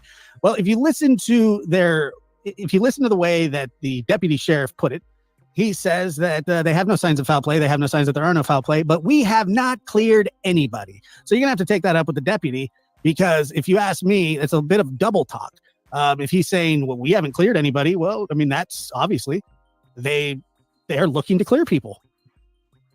Well, so let's talk about where we're at right now. All right. I think everybody, including Ellie, everybody knows there's a 15-year-old autistic boy that's just vanished out of a house between 10 at night and 6 in the morning or thereabouts. These are just approximates, right? Yep. There is some suspicious activity behind the house around 3 o'clock in the morning or thereabouts, where a bunch of lights, a bunch of stuff, a bunch of video cameras caught something. There we go. Come on, let's get back And into it. you have people within the house, the caretakers, i.e. biological mom. We don't know if stepdad was there. There's information that he was, not home, but that he got the phone call. And so now you have to take into consideration, okay, you're the first officer on the scene, and you hear, okay, well, what happened? Well, I was out here, I heard a thump, and I was like, what are you doing? Something to that effect. Of course, I'm just, I don't have the facts, meaning the verbiage, the exact verbiage. So Sure. But then you hear, it's okay, yada, yada. Okay, go to bed. Now, between 6 and 8 hours progresses. And you go in to check your child, and he's gone. All the doors, the windows secured. And you hear this as a first responder. Okay, and the first responder is going, okay, then what happened? Well, we don't know. He's just gone. Thank you, bro. I'm sitting here and I'm like, man, I might have to bump this up to 1.5 instead of 1.25. So if anybody passed out, wake up. Okay. Let me speed it up just a little bit here. Holy. All right. How was he dressed? A, B, C, and D. Okay. But he had no shoes. Okay. I thought you were saying, didn't it say CJ? Oh, CJ, he said I thought it said CJ said 10 p.m., not midnight, when I wanted to try and be done. Oh, my bad. I didn't read it all the way. Sorry. Yeah, it is midnight. Yeah, it is midnight. 3 hours from 9 to midnight, talked on the phone. Yep. He probably just a slip. Who knows? it's like we all say, hey, we cover a lot of cases, right? Judge, shout out. Meaning you're the officer and you ask, and they say, well, because they're over here. All right. So that night, you immediately in your notebook, you want to write, when the detective shows up, this is what was said. Okay. So the detective shows up, and we would show up in a team. There'd be 5 of us. And we would do what we call circle up. Okay. All the crime scene tapes up, and you get the first officer who responded, and you say, what did you see? What did you hear? What was said? Go. And you stand there with your notebook, and you take notes. Yeah. Okay. They did what that. Stuck out? Yeah. What didn't sound right? DLR. Yeah. Okay. What doesn't look right? Okay. And what was your impression? Well, I thought it was weird that the child's not wearing any shoes. Really? Okay. Why? And you want to ask those kind of why moments to that first responder. And then from there, you go into phase 2 with, okay, well, what do we got going in terms of search and rescue? What's happening? And then you make assignments. And your supervisor is typically a sergeant or a lieutenant. Your sergeant is running your team, and your lieutenant is logistics. His or her job is to get more people, more coffee, more resources, get everything quickly and get it all moving. And then from there, as the agencies are coming in, you have a command post established. And if your agency is big enough, which I know they have a bus, you park that bus, and now you can bring in your dispatch. You can bring in your comms, which is going to direct what everybody's doing. And then you have a board. You put it up on the wall and you say, okay, we have these agencies coming in with these amount of people. Okay. And you write their agencies down, and you write how many people they got down. Woo. Then you take a giant map. Yep. And you say, okay, Silver Springs or whatever hypothetical, you've got this geographic sector. How many people do you have? Blah, blah, blah. Okay, here's the briefing. And by this time, you've put it all on a piece of paper. Okay. By this time, because you have support staff doing this, okay, with a picture, if you have it, because that's one of the things you want to get right away. I'm sure. With habit patterns, if you know them, height, weight, clothing, were any vehicles seen? Is there a possibility of a vehicle seen? And in this case, they put an Amber Alert out because probably the lights behind the house at 3:00 in the morning raised the hairs up on everybody's neck. Yeah. Right. And that's why the Amber Alert's out. Right.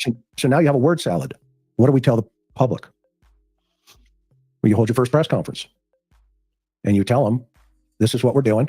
This is who's involved. This is the area we've searched. And these are the results we're expecting. You have not released the parents, i.e. you haven't cleared them.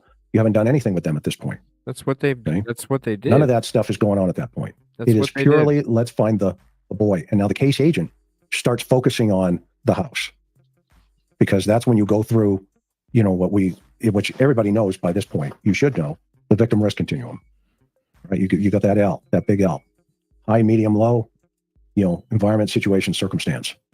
And if everything starts going over here on the low column, okay, then there's a high probability that the offender knows the victim. They probably could. They could literally just, here's your audio book right here. Just go to this episode right here. I don't think Josh was asking that in depth about, you know what I mean? I don't think he was asking that in depth, but hey, audio book. Let's use Summer. 5-year-olds just don't disappear. Audiobook from the basement. 15-year-olds just don't disappear from the interior of a house after a thud. Oh, I mean, you would think a thud would be the reverse. Somebody got hurt. Mm-hmm. Okay. Right. And if the authorities came out and said, well, those were trash trucks back there. Okay. Have they said that? Have they come out and said that, Josh? Were they trash trucks? At 3 in the morning. I believe that's what they said they were. He's like, wait a minute. Trash at 3 in the morning in that neighborhood? No. Not according to the neighbors. No. Well, I'm just asking. I mean, anybody can call the trash company and say, what are your hours of pick? Dude, in what neighborhood do they pick up trash at 3 in the morning? You know how many people would be effing, like, maybe in, like, New York? But damn, ain't nobody picking trash up at 3 in the morning. You know how many neighbors would be pissed because dogs would be barking and, oh, my Lord. They'd be like, dude, Come on now. pickup in this neighborhood. Yeah, so it was leaked to a local newsman, and then I believe law enforcement came out and said that it was trash trucks. Nothing to worry about. Something like that. Well, as the case agent, I would want to know personally if those are trash trucks that are waiting on the streets behind the house. And why don't we see the trash trucks moving through the neighborhood? And it just so happens that it was at the time that Sebastian was, in that time frame that Sebastian disappeared. And this is, Seth was told it was a trash truck. So this came out from the FBI at the 6-month mark, where it said the FBI is offering a reward up to $50,000. And by the way, it says up to $50,000 for information leading to the whereabouts of Sebastian Wayne Drake Rogers. Remarks Rogers has ties to Clarksville, which is where Seth is from. The detail says Sebastian Wayne Drake Rogers was last seen February 26, 2024 in the area of Stafford Court in Hendersonville, Tennessee. He was wearing a black sweatshirt, black sweatpants, and black square framed glasses. Sebastian has medical conditions, including autism, that may impair his ability to safely return or to return safely without assistance. And let's see here. There was a part, it doesn't say it here for some reason. Hold on, let me see. Let me show you this here. There was one that said, and I'm not seeing it here. It was said that if it led to the arrest and prosecution of those responsible, but yet people say, well, this isn't a investigation, a criminal investigation, and I cannot help but go back to every time thinking about that they searched the landfill. Well, how's it not a criminal investigation? What is it then? A missing person? I don't know. I mean, a missing person investigation. Okay, you have an autistic 15-year-old missing person, and they put an Amber Alert out on him, so they think there's a vehicle somewhere potentially. Mm-hmm. Okay, or somebody has said something, i.e., Don, hey, there's a red truck. I saw a red truck. Okay, well, we better put an Amber Alert out just in case. Okay, because remember that case was a dangerous child alert, right? And then it moved into a Amber Alert because they were trying to find that red Toyota. And remember, then the sheriff came out and said, yeah, well, we got that red Toyota, so it's not, et cetera. But they haven't pulled the Amber Alert. Right. Because Dad said there was a vehicle. So anybody could have said, yeah, there's a vehicle involved. We think there's a vehicle involved. And the law enforcement authorities don't have much of a choice but to listen to that and err on the side of caution, i.e. an Amber Alert, and put it up there. Now, where this gets tricky is when they come in and they say, this is not criminal or this or that. Okay. That doesn't mean they're not thinking there's criminal activity afoot here. Okay. What they're thinking is we don't have enough evidence right now that can take us in either direction. It could be a walk away. And remember, they said it's the same conditions for Summer. Okay. Remember, Summer could have walked away. Okay. But Summer could have also been injured and intentionally hurt. Okay. So you can't come out and say, we know it's either or. So you tell the public, hey, well, we can't show criminal intent right now. It doesn't mean, just do the math. You have the FBI. What do they do? They don't investigate kids that walk out of the house. Well, that's the thing. You know what I'm saying? Like, all of these pictures have looked different ages. Have they not? Do all of you think that they've looked pretty similar, or do you think every photo that has came out has looked a different age? What about the pictures from a couple months ago? Right? It should be filled up with all these other pictures instead of 7th grade and 8th grade and 4th grade. They say, the resident agent goes, okay, you guys got it. We got to go get something else here. Okay. Meaning, i.e. bombs downtown off of Broadway in Nashville.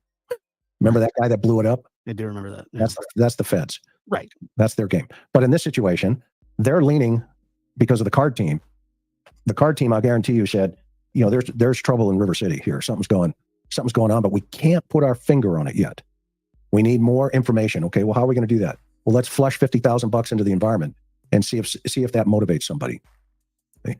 The difference that law enforcement, they're going through a transition, and I've said this a couple of times, and we've said it on numerous occasions in some of the classes that we've been teaching. Law enforcement is going through a transition with the public. YouTube, free speech, the First Amendment, all this other stuff is a game changer. Just like the record industry, when vinyl records disappeared and, other forms of media came in, it's almost like watching 8-tracks, get taken over by cassette tapes. Okay? Well, the flow of information from law enforcement has changed in today's world. The digital age is not only good to get bad guys, but it's also information flow. And you can't control everything that flows into the environment. So you have to just step back and let it do its own thing. And meaning you have to ignore them. Okay? And you'll see the successful agencies that have figured that piece of the puzzle out. And quite frankly, Florida is one of those states that has figured it out. And the Soto case, Madeline Soto, is a perfect example of how to get in front of it and say, look, here's the information that we got. Yeah. Here's what we're looking for, yada, yada, yada. Yeah. And the list goes on and on and on. The more you can always have holdback information that only the suspect would know about, the demise of the victim. Mm-hmm. You can always have that stuff. I mean, in Brandon Wilson, who killed Matthew Checky, I never really. Wow. Yeah. Trust me, we need to. I know I've been saying it for like weeks now. We need to get into the night where we're going into the dispatch, making a live map with you guys, and going through the security footage. I just can't keep up. I've been trying to keep up as much as I can, and now we're going to be taking a couple-day break here. We're going to be doing Sebastian tomorrow morning, Micah Miller protest tomorrow night, Sebastian Friday early afternoon. I'm thinking Idaho 4 Friday night, I think. We'll be talking more Micah Miller and Idaho 4 this weekend. I need to fit that in there because we've been talking about it for weeks. I'm just trying to get through all this stuff, and that's like those gems like last night with Coffin Daffer and Schiffer, man. That episode was oh man, that was a good one last night. We'll get there. Released to the public where the wound patterns were. And he was in custody in West Hollywood and LAPD. And I was talking to my colleague up there. Believe it or not, his last name was McDonough, Mike McDonough. We were long lost cousins about that piece. But where I'm going with this is when he called and he said to me, he said, what do you have? And I said, hey, et cetera, et cetera. I said, I asked him where the wound pattern is on the victim. He says, okay, I'll call you back. Literally within an hour, my phone rings. He goes, upper right quadrant on the kid. I said, bingo. I think we got the guy. Take his pants, take his shirt, make sure we put him in a paper bag. Okay. I'm on my way. And lo and behold, he had the victim's blood inside of his pants from the knife. It was transferred from the knife. And so in a case like this, you don't have to hold everything so close that, again, you're not letting the public help you solve the case. Rachel Marin is a good example. The baseball cap. How many times have I talked about that, Josh? Couple dozen. Put that doggone Nike cap into the environment. The one where you got the DNA. They arrested the guy wearing the freaking Nike cap. And didn't they use that cap eventually for a description, like a sketch as well? Yeah, but it was only after the brother came on my YouTube channel and said, well, blah, blah, blah. And I said, well, I already know because I talked to the captain in LAPD and I'd already learned that it was a Nike cap where they pulled the DNA. Okay. And it was the next day that they came out on the podcast and said, well, there was a Nike cap. Yeah. Okay. And we verify that. Okay. Well, they should have put that in the environment quickly. And they may be holding stuff right now that they're going, well, if we put this out there, then YouTube and all these other people are going to come up with crazy ideas. Oh, wow. Yeah. They come up with them anyway. Yeah. More theories, thoughts, and opinions helps you get closer. Wow. Maybe they could. Maybe they could be. We reached out to her. We're checking to see if Cherry's okay. We reached out to her here.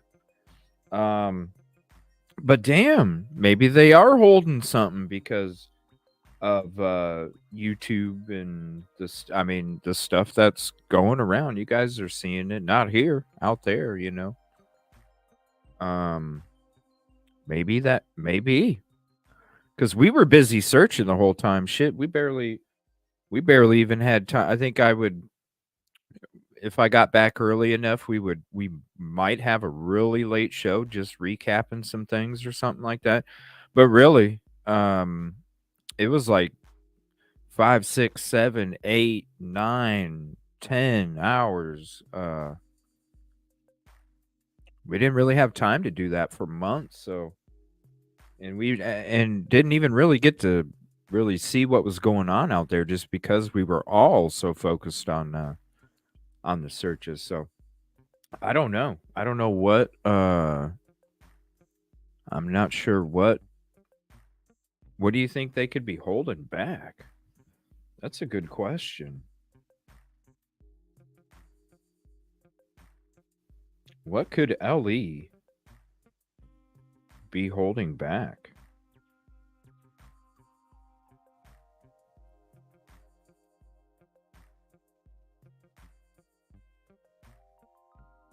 Well, listen, I don't know. Maybe they'll give some I don't know. I don't know what they could. I'm sitting here trying to think about it. I'm like, what could they hold back? I mean,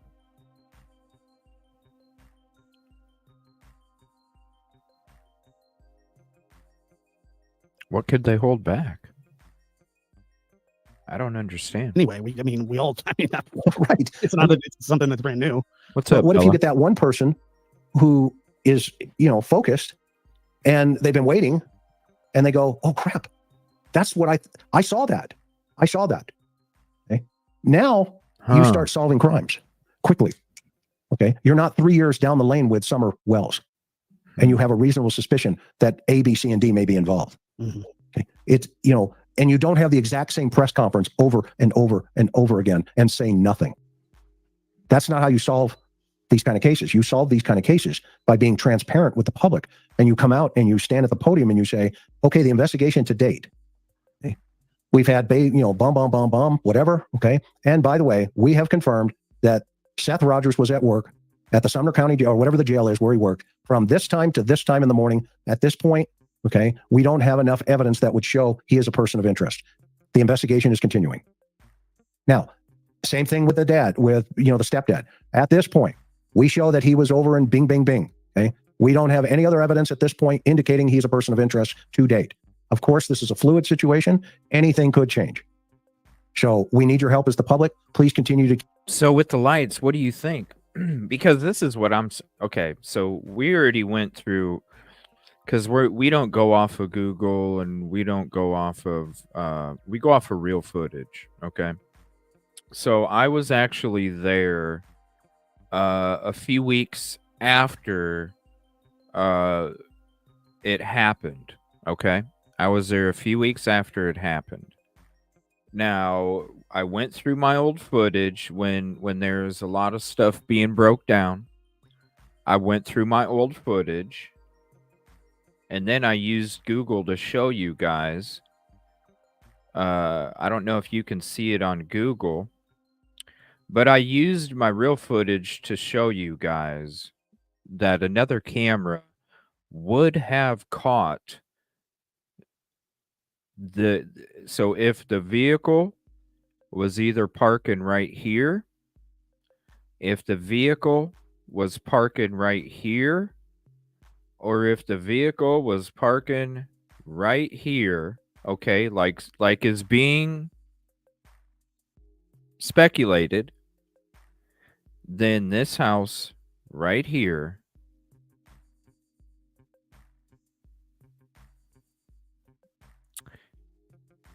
has a camera, and has that same camera on the footage, because this is from July of 2023. My footage is from the first week of April. End of March. Actually, no, middle of March. My first day was middle of March. So this camera right here existed just a couple weeks after Sebastian went missing. We have it on footage. This camera shows up on this house before Sebastian was missing. So if that analysis is correct, where the vehicle was parked here when it comes to those lights.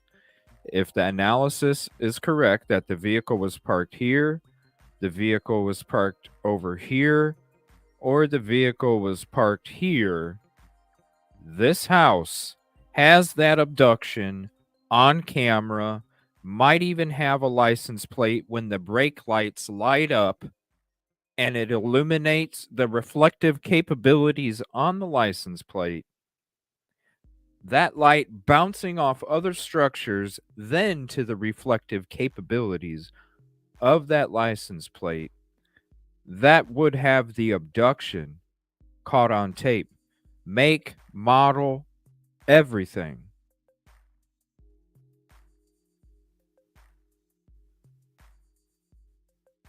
So I don't know about the lights.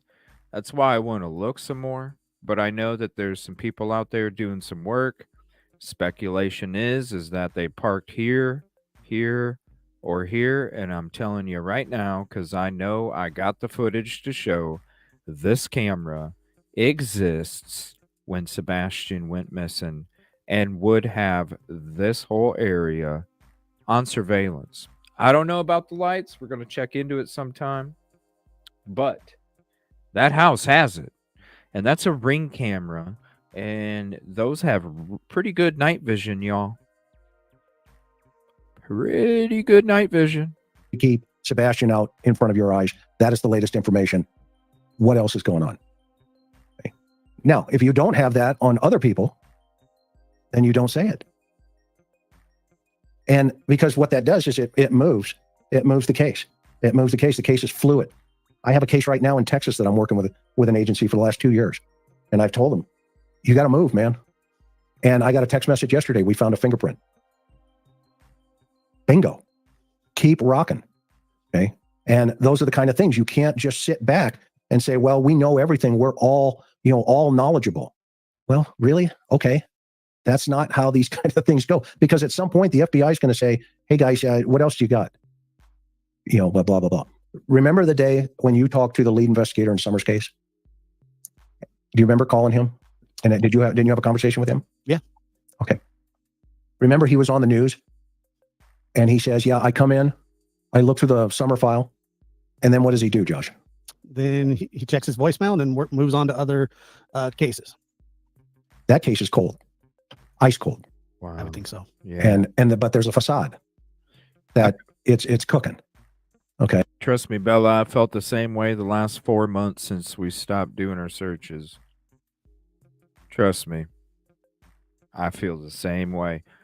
People thought it was crazy back then. Now, a few weeks ago, you got major people on platforms saying, hey, you got to look at it like this. It's like, yeah, it's true, man. That's what I really feel took place. And I feel like the only reason Seth hasn't been cleared is because the IP address is involved in what the internet traffic crime that took place. The IP address. Okay. No, it's not. It's not. I mean, the feds left. They left. They left Hawkins County. TBI left. They went back to headquarters in Nashville. Okay. You may have an RA who calls a resident agent from the feds or from a special agent from TBI and say, hey, what's your face? Whatever the investigator was, I forget his name. Pruitt. Hey, Pruitt. Yeah. What do you got? Nothing's cooking, man. I got nothing out here. Okay. Thanks. Hey, call us if you need us. We're a good support mechanism. Okay. So what they do is the feds, they open up a support case for the agency. And as the agency starts to get, less and less leads, they go about and they start looking for other things in other cases. That's the reality of it. Yeah, because the way that I understand this is that they're just fielding leads when they come in, and that's in both cases, Summers' case and Sebastian's case, and that's kind of where the investigations stand. That's what they say publicly. Okay, now is there a chance that they know more about both cases? I'm sure they know more than the public than what they've let on. I don't know how much more, and it could be substantial. It could be just minuscule. I don't know, but it does seem like the way that they're going about this. And the question that's on the screen: do you believe it's a criminal case, Chris or Josh? Personally, from my perspective, I do believe that it is criminal. I don't think you check a landfill on a whim. I mean, you would think that there would have to be some sort of malfeasance going on to get a warrant to search a landfill, which they weren't there for very long. But, you know, and there's all this speculation. Well, were they looking for Sebastian? Were they looking for evidence? The answer is all the above. They're looking for whatever, doesn't matter. They're just looking for evidence. Okay. Whether that be Sebastian, whether that be, you know, discarded items or whatever. So my thought is yes, it is a criminal investigation, but they just don't know who maybe the criminal is. Well, if it's not a criminal investigation, what is it? Well, this says missing person at the top for an FBI flyer. Isn't that an investigation? Yes. Yeah, of course. So it's semantics. Well, it's semantics in the same way where they said, you know, that we don't have any evidence that anybody was involved, that the parents are cooperating, so on, and then go on to say, but we haven't cleared anybody.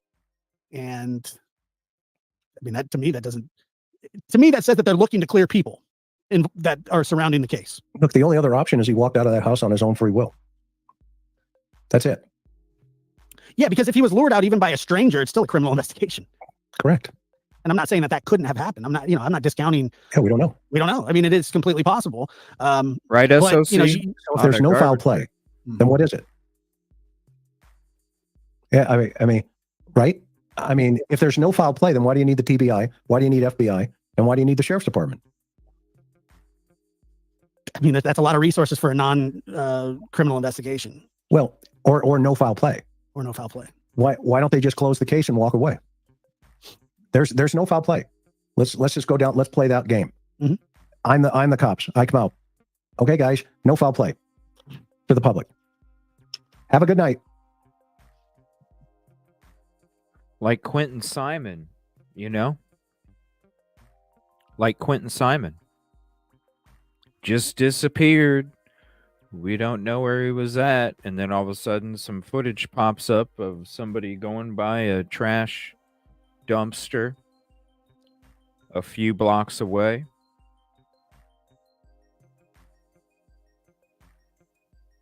I mean, they're right. Quentin Simon.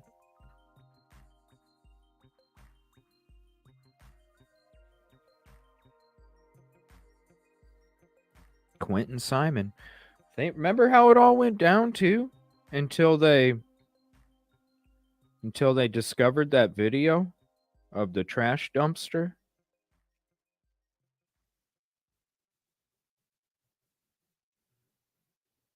It's crazy. The similarity between that. That's crazy. We just had a shooting over here, so, you know, see you later. No foul play with Sebastian. None. Zero. We're out of here.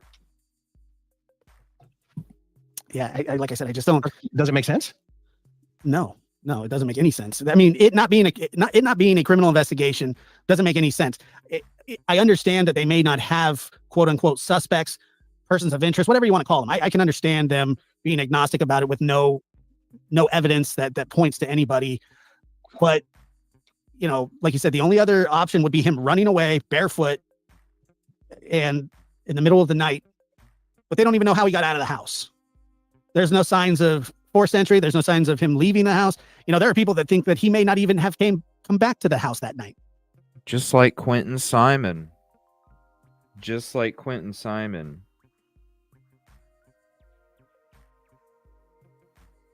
What the heck? You know, and that's just speculation. There's nothing to say that one way or the other. A lot of this is speculation, but there are people that believe that he never came home. I don't know. Right.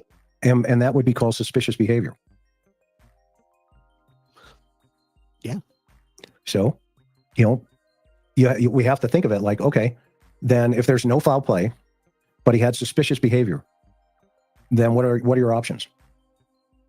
Let's go down he was lured out of the house, number one. Okay. If they believe that he was lured out of the house, then the authorities would come up and say, we believe that Sebastian was lured out of the house. And here's the reasons why we believe that. We need to expand this search into this type of... Because maybe they didn't know that at the time. They were showing up thinking that he ran away.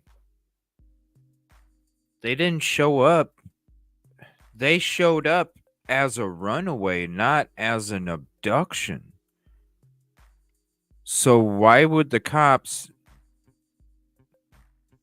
Okay, hold on a minute. Am I missing something here?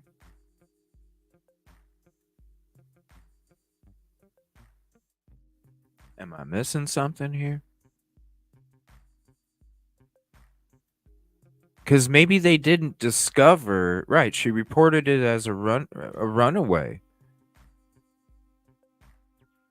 not an abduction. So they're not going to think about it like that when they're at the crime scene, or whatever you want to call it, scene.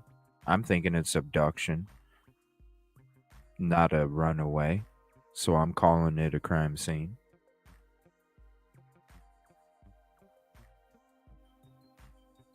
They're not going to do that day. It's not until after they start looking at electronic devices and they're like, wait a minute. These are some odd messages. This is some interesting activity. That's why they throw $50,000 down for a reward.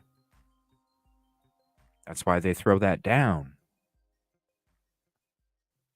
I don't know. Maybe I missed something about this part here. So, we have to think of it like, okay, then if there's no foul play, but he had suspicious behavior, then what are your options? Let's go down he was lured out of the house, number one. Okay. If they believe that he was lured out of the house, then the authorities would come up and say, we believe that Sebastian was lured out of the house. And here's the reasons why we believe that. We need to expand this search into this type of area because we have evidence that he was lured out of the house. I don't think they would. Who are they supposed to be telling? I don't think they'd be telling the parents, because then the parents might say something to somebody that hasn't been on the connected web of, in Ellie's side, that could all of a sudden maybe potentially be part of it. When you're talking about this internet stuff, why would LE say, hey, guess what? We feel it's an abduction because we know that there's some connections to this profile, but we're not done yet, and we're not sure if it leads to another profiles, but we wanted to. No, they're not going to tell you that. They're going to keep that close. They ain't going to say nothing, because the last thing you need is to. That's why they don't say nothing when they're investigating these kind of crimes, and it looks like nothing's happening, because they have to do it that way in order to catch these people. Because as soon as they sense a little bit of fucking, rumble, they hurry up, close out, and move out and go somewhere else. And no. I don't know where I'm going here. Mm-hmm. How simple this is. It's not rocket science. Okay. You come in and you tell the public what you believe and the direction your investigation is taking you. And then you can always step back and you can always say, at this point, we are searching 2 landfills. No, even if, about the landfill. But if you're talking about an abduction and you're talking about internet crimes, you don't want to tell nobody. That's what I'm saying. Like, what? Yeah, you want to tell them about the landfills. Yeah, you want to tell them about a possible make and model of a vehicle. Yeah, you want to tell people how many individuals possibly committed the crime, or what, you know what I mean? Like, yeah. But not, we got a connection on a video game to some individuals over in this state. No. Because we have an indication that there may be evidence at these landfills. Look what they did in Maddie Soto's case. They went to the trash area and they found her backpack. Mm-hmm, yeah, they sure did. They didn't tell the public they found her backpack and the tire and all this other stuff. Okay, hold on 1 second. I got to check this real quick, because I could have swore in my memory this photo says that they searched the landfill, or a landfill, at the time that this screenshot was taken. I can't remember when I took it. I just took it and put a whole bunch in there. And it says right here.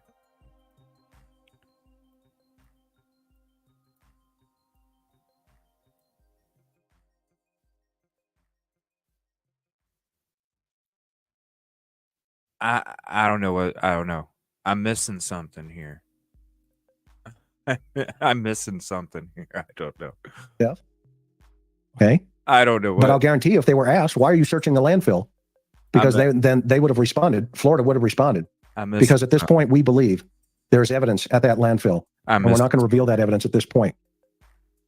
Next question, please. I don't know what which I'm is missing. fair enough. Obviously, I mean, they have to protect the integrity of the investigation, and I'm all for that. But look at the what is the Audrey Cunningham, Audrey Cunningham, that sheriff that was leading that search. Yeah, great. He did an excellent job. And there were some things when he was asked, he says, look, we're not going to answer those questions because we want to keep the integrity of the investigation. That's something that we need to keep on our side.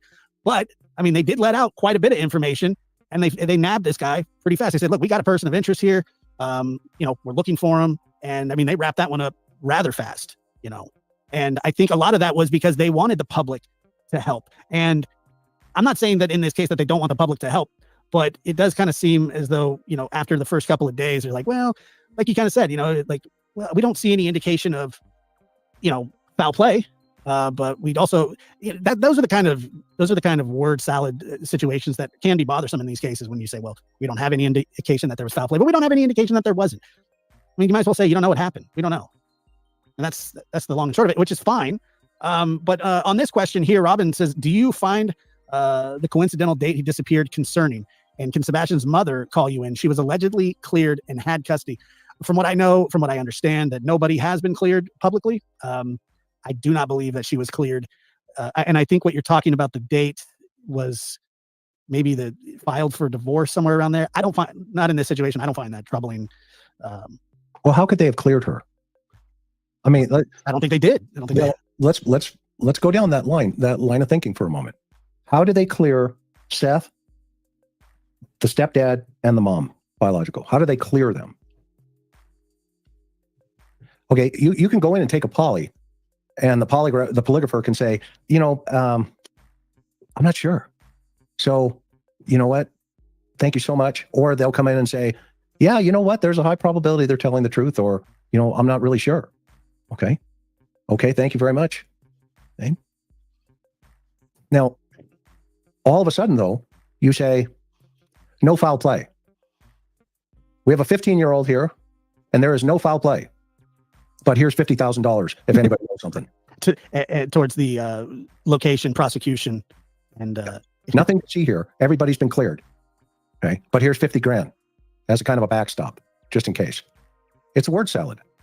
It is. And I don't understand that, but sometimes from covering a lot of these cases that I understand that a sheriff's department, kind of in a smaller community, a smaller county, they don't have to deal with these a lot of the time. Like these are not, reoccurring situations a lot of the time. This is their first time dealing with this kind of stuff.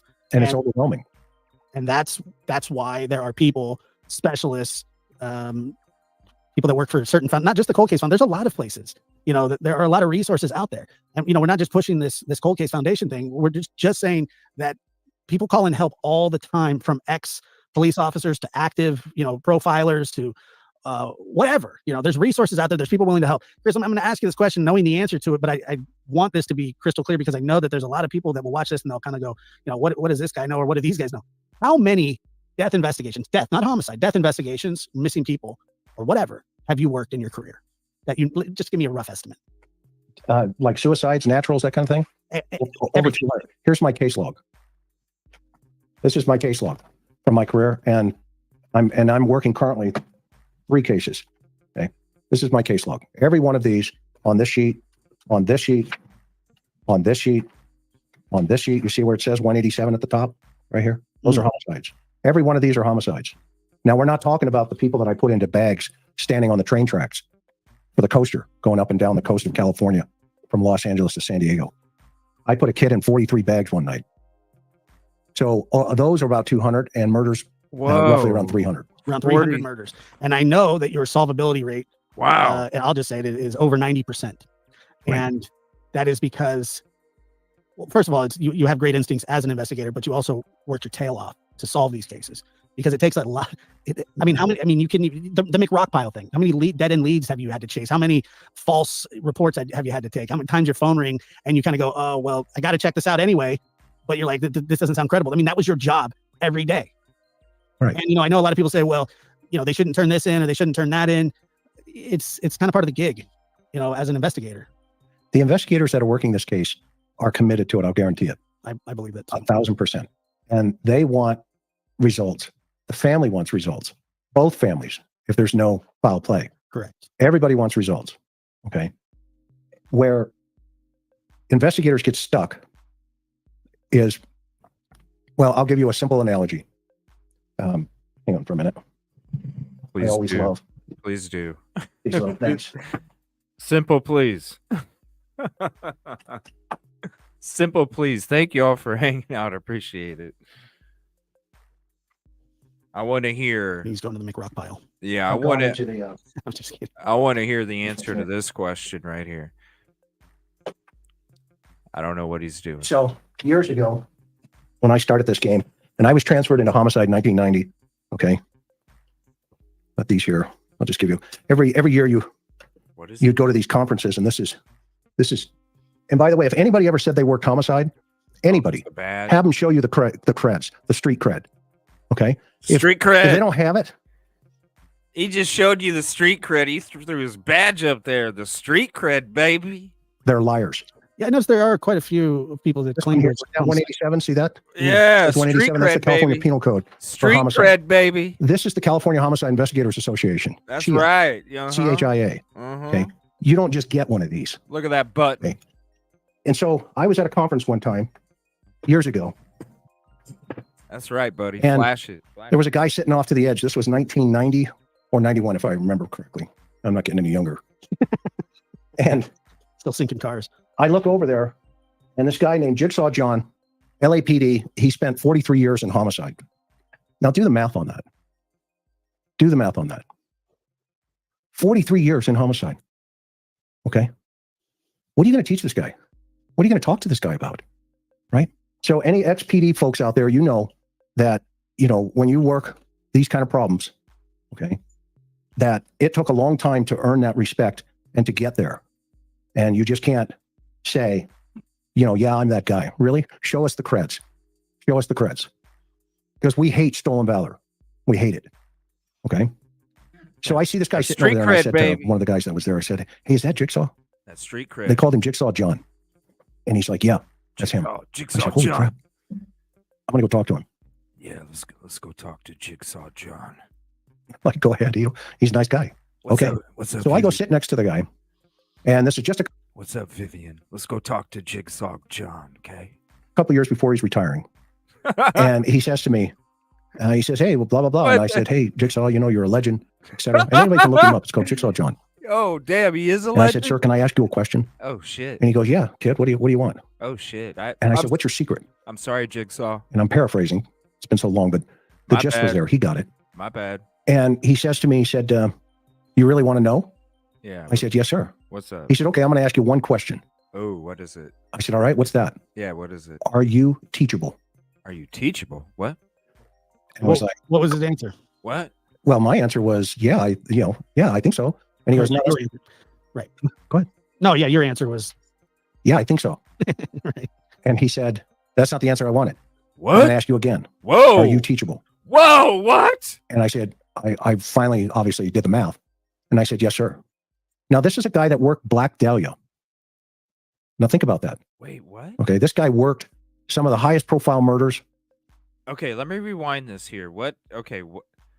He said, I think so. And he's like, no, that's not the answer I'm looking for. Tell me what I want to hear. Oh, yes, sir. All right, then. That's not the answer I wanted. All right. I'm going to ask you again.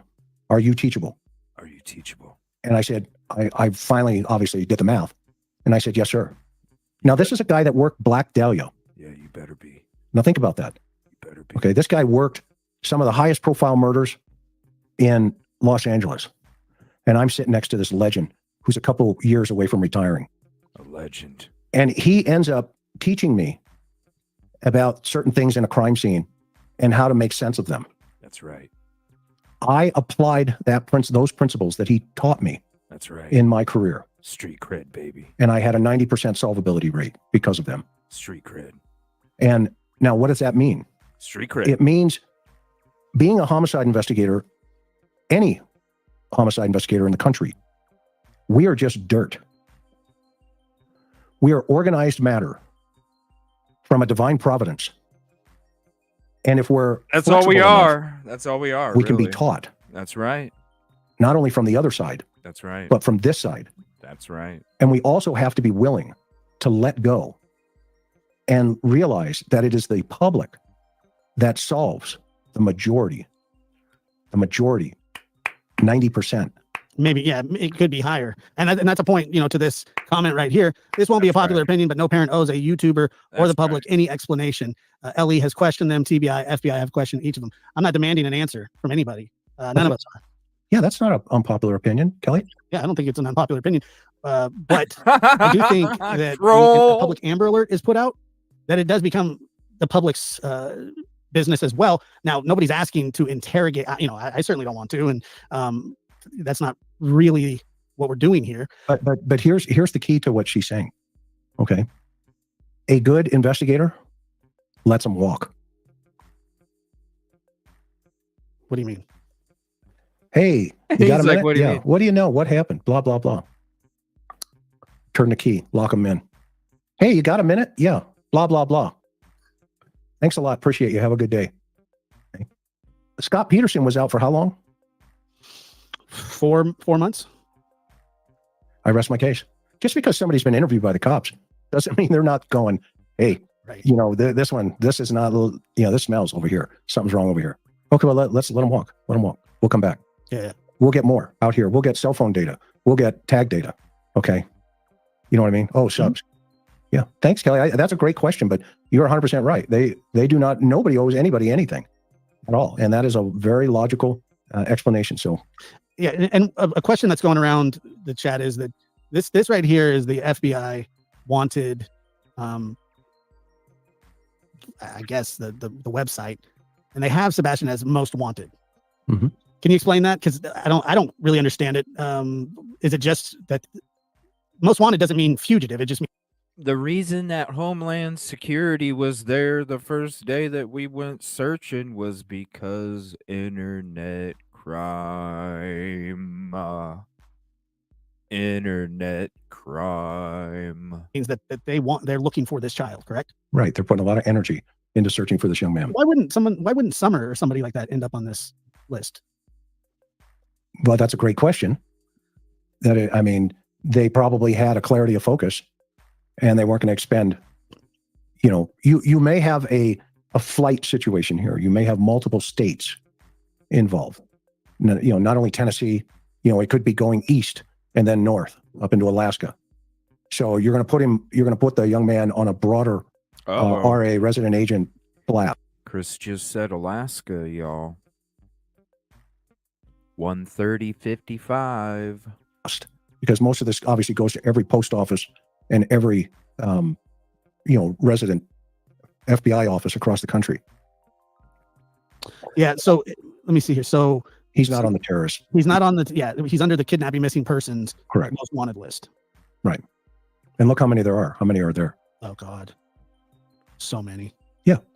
So all this is they've just kind of elevated the conversation. That's what if you click on most wanted, that goes to the fugitives and then terrorism, parental kidnappings. And then, yeah, there he is right there. So it's not actually a most wanted list. No. It's the kidnapping missing persons list is what it is. Yeah, we're raising awareness. Most awareness raised.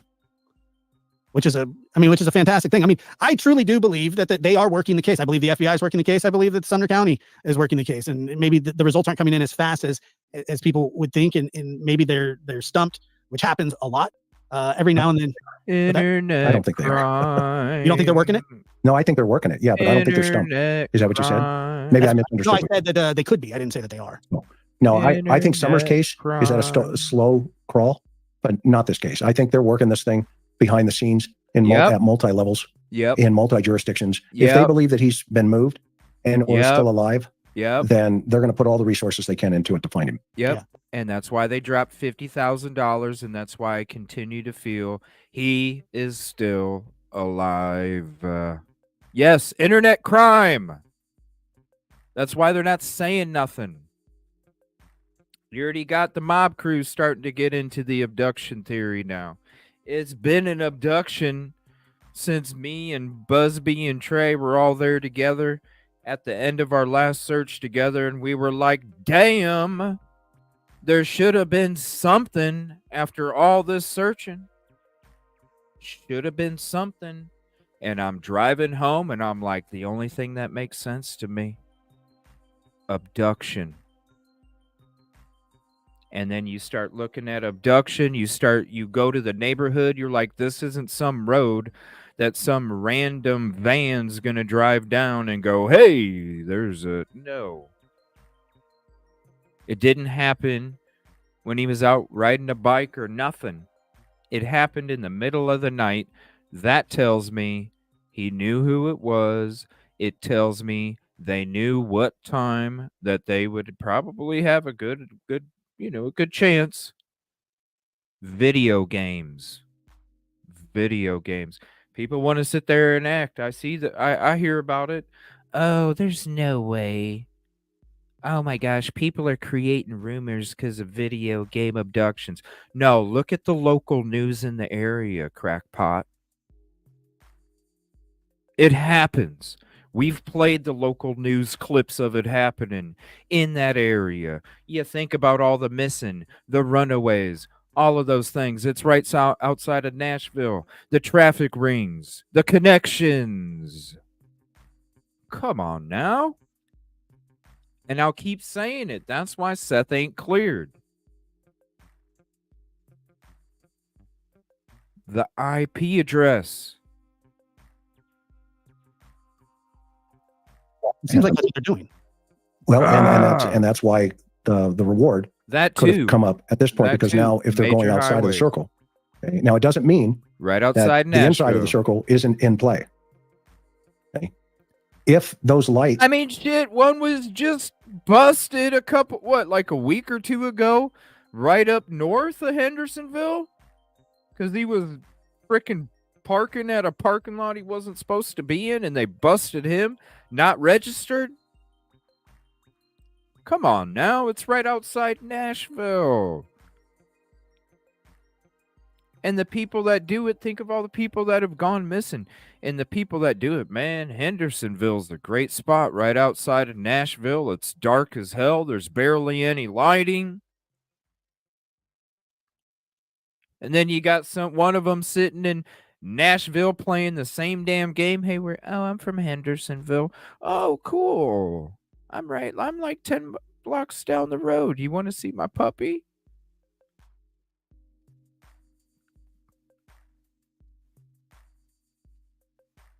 We've kept the secret from your dad that you've been playing games while he's been gone. Here, you want to go on a secret trip? Come on, man. which I had, when I heard about them and saw them, It happens. I was like, well, that's kind of interesting. You can bet they have a lot more than me just saying that's interesting. Mm. Okay. And they're not going to, that's the kind of holdback, don't tip your hat, kind of play, right? So if they moved him, not they, but if he was moved versus he walked away, okay, I think there's a low probability at this point that he walked away, and that, they probably would have found his remains by now. Yeah, I would think so. I mean, especially in that neighborhood, it's that you have your water sources there. And so you make sure that you get into those quickly, especially with a child with autism. You canvass your neighborhood multiple times, and that's where they came up. Okay. Nice Marie says, just hope the FBI and LE check into who all was at the house as well. Rumor was a friend of Katie Proudfoot's was there at the house that weekend, and the Texas Roadhouse video of KP and Sebastian walking out, clothes they were wearing. Yeah, I mean, look, we don't know the extent, and thank you for that as well, but we don't know the extent of the investigation. But I do honestly think, I think that they are actively working, and I think that this case will be solved. I truly do. I believe Summer's case will be solved as well. I've known too many investigations that have taken years to unfold, and we're talking years. And the universe has a way of sort of giving the clues back. Hunting season comes up. Unfortunately, there's a lot of bodies that are found by random turkey hunters and bear hunters, deer hunters. Sometimes a couple snows. The shift in the soil. There's animals. There's so many things that happen in these cases. But the earth, I truly feel that way, has a way of showing eventually.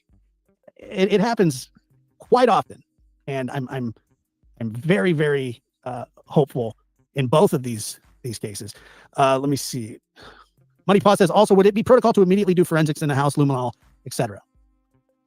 Well, you would want to do something Just quickly. woke up. You don't Then want came right to me. a period of time to elapse. Maybe a week or two. You want to get in there as quickly as possible. So yeah, you would hope. And I believe that Nick Barris, the lead reporter on this case, did say that they did do forensics in the house. But this is just my opinion. Forensics is going to be tough, especially when a kid lives in the house. Well, it all depends. I mean, you put on, you put your jumpsuit on, and you hit it with an alternate light source called an ALS, and you black out all the rooms, and you hit it. You put these glasses on, and if something starts glowing, you hit it with luminol or you hit it with Blue Star, and see if it jumps out at you. Just remember the blankets and stuff in the soda case in the cars. That could be animal blood, that could be human blood, it could be orange soda. The enzymes in soda even glow like that sometimes. But that's when you can go to step that's interesting. 2. You photograph it and then you send it to the lab and verify if it's human or not. So the enzymes in some of the soda will actually glow like red stuff? I never knew that. That's crazy. Say hi, baby. She woke up and then just came right to me and looked at me, and I knew she wanted up. Aw. Good evening. And let that be what it is. But yes, you want to hit that as soon as possible. In my opinion, maybe Sebastian was lured outside by being told to take the pups outside. If the pups are chipped, maybe there's a clue there. I don't think that the chip really, I think the chip is when you take a dog into the vet and they scan it and it gives the owner, you'd need like an Apple AirTag or something like that to monitor the movements of the puppies or the 2 dogs. I think it's the 2 dogs that they have that are, by the way, yappers, the biggest yappers that were allegedly kenneled that night. And, Chris always says this, and I agree that dogs make the best witnesses. Just if they could talk, if dogs could talk, man, most crimes would probably be solved. There's always a dog involved. Well, think about the risk level of the suspect here. Okay. I mean, let's be honest. In today's society, statistically, no matter what, if you're luring 15-year-old boys out of the house, then your motive is sexual in nature, period. Okay. These 290. And let's be honest, they're the ones that probably don't care about the medication, correct? Let's think about it. When it comes to who could, there's a lot of people that could be involved. But when you really break it down, the abduction and doesn't care about the medication,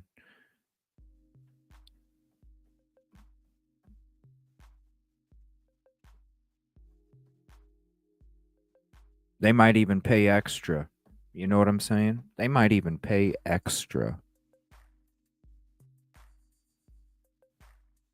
That's the kind of sick people that these people are. You might even pay extra. Are not which is our RSO. These guys are not luring 15-year-old boys out of the house, okay, just to kidnap them Yeah, to hang out. and to hold them somewhere. Right. If they are doing that, they're holding them as a slave in relationship to inappropriate behavior. Like they're trading playing cards amongst their whole group. Like a Pokemon card. I feel he's alive. Trust me. I just feel like he's always been alive.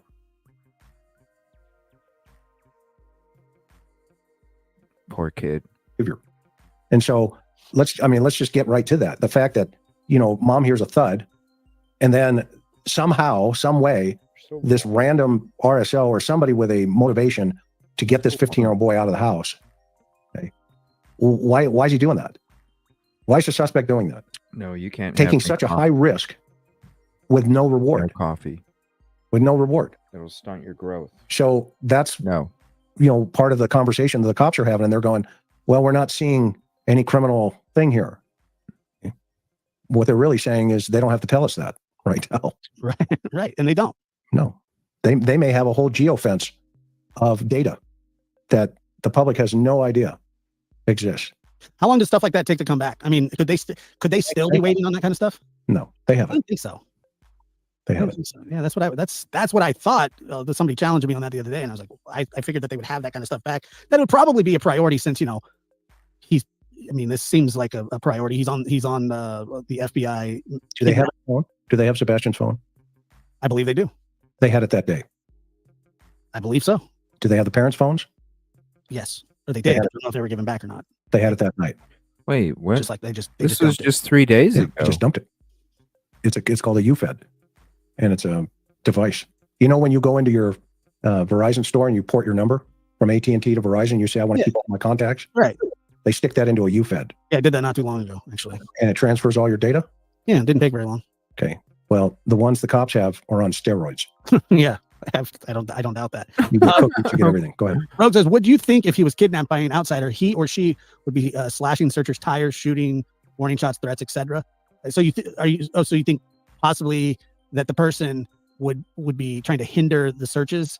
No, I don't think so. I think that once you commit this crime, you're going to want to lay as low as possible. that's a great question, Ro. But yes, the answer is no, because one, again, the suspect is raising their risk into the environment, meaning they're exposing themselves further to law enforcement.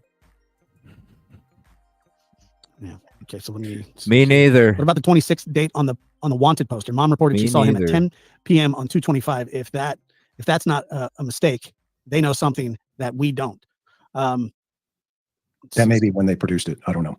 Yeah, that's a Money. good point as well. And anyone hope that maybe an angel of God came down to move Sebastian away from angry? Yeah, and the abusive thud. CP? 10 p.m.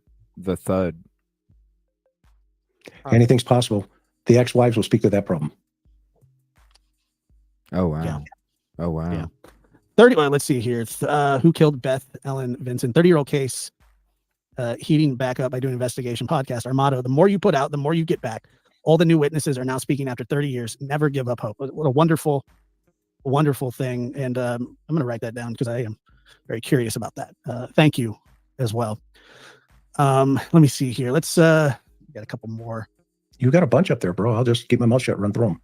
Hold on here. The press conference has always led me to believe there was a sighting sometime on the 26th, but that's just my opinion. Yeah, like I said, Chris, you have a saying that you kind of coined during the Summer Wells investigation, and you also in this case. And my question is, and I don't want you to cast aspersions. I don't want you to say, I think these people are involved or these people are involved. Are you still at the house with this one as well? Yes. And Dr. Gary, who has studied many cases, talked to many perpetrators, and he said in the chat earlier as well that he believes that the story starts and ends that night in the home. Now, you take that for however you want. That's an expert opinion, and it is an opinion, but you'd be hard pressed to find many officials and would think different, especially with what's out in the atmosphere right now. It does feel as though whatever took place close to home or in the home. So the only other option is he walked out the door. And he didn't. Well, that's what Katie said. She doesn't know why he walked out the door. Well, how's she know he walked out the door then? She doesn't. Well, from what I can tell, that she doesn't know. Okay, but then why does she think he walked out the door? You want my honest opinion? Yeah. I think I think it's plausible deniability. I think that him walking out of the door lends itself to the least amount of exposure to the law. Okay, so wow. Let's say he walked out the door. At what time? That'd be my first question as an investigator. What time? Was it after the thump or before the thump? I mean, she didn't say, but I would think after. Then, okay, what time? Was it before 3 a.m. or after 3 a.m.? Was it before 6 a.m. or after 6 a.m. when he wasn't in his room? She absolutely, Sweetie Cake says she never said that to my knowledge.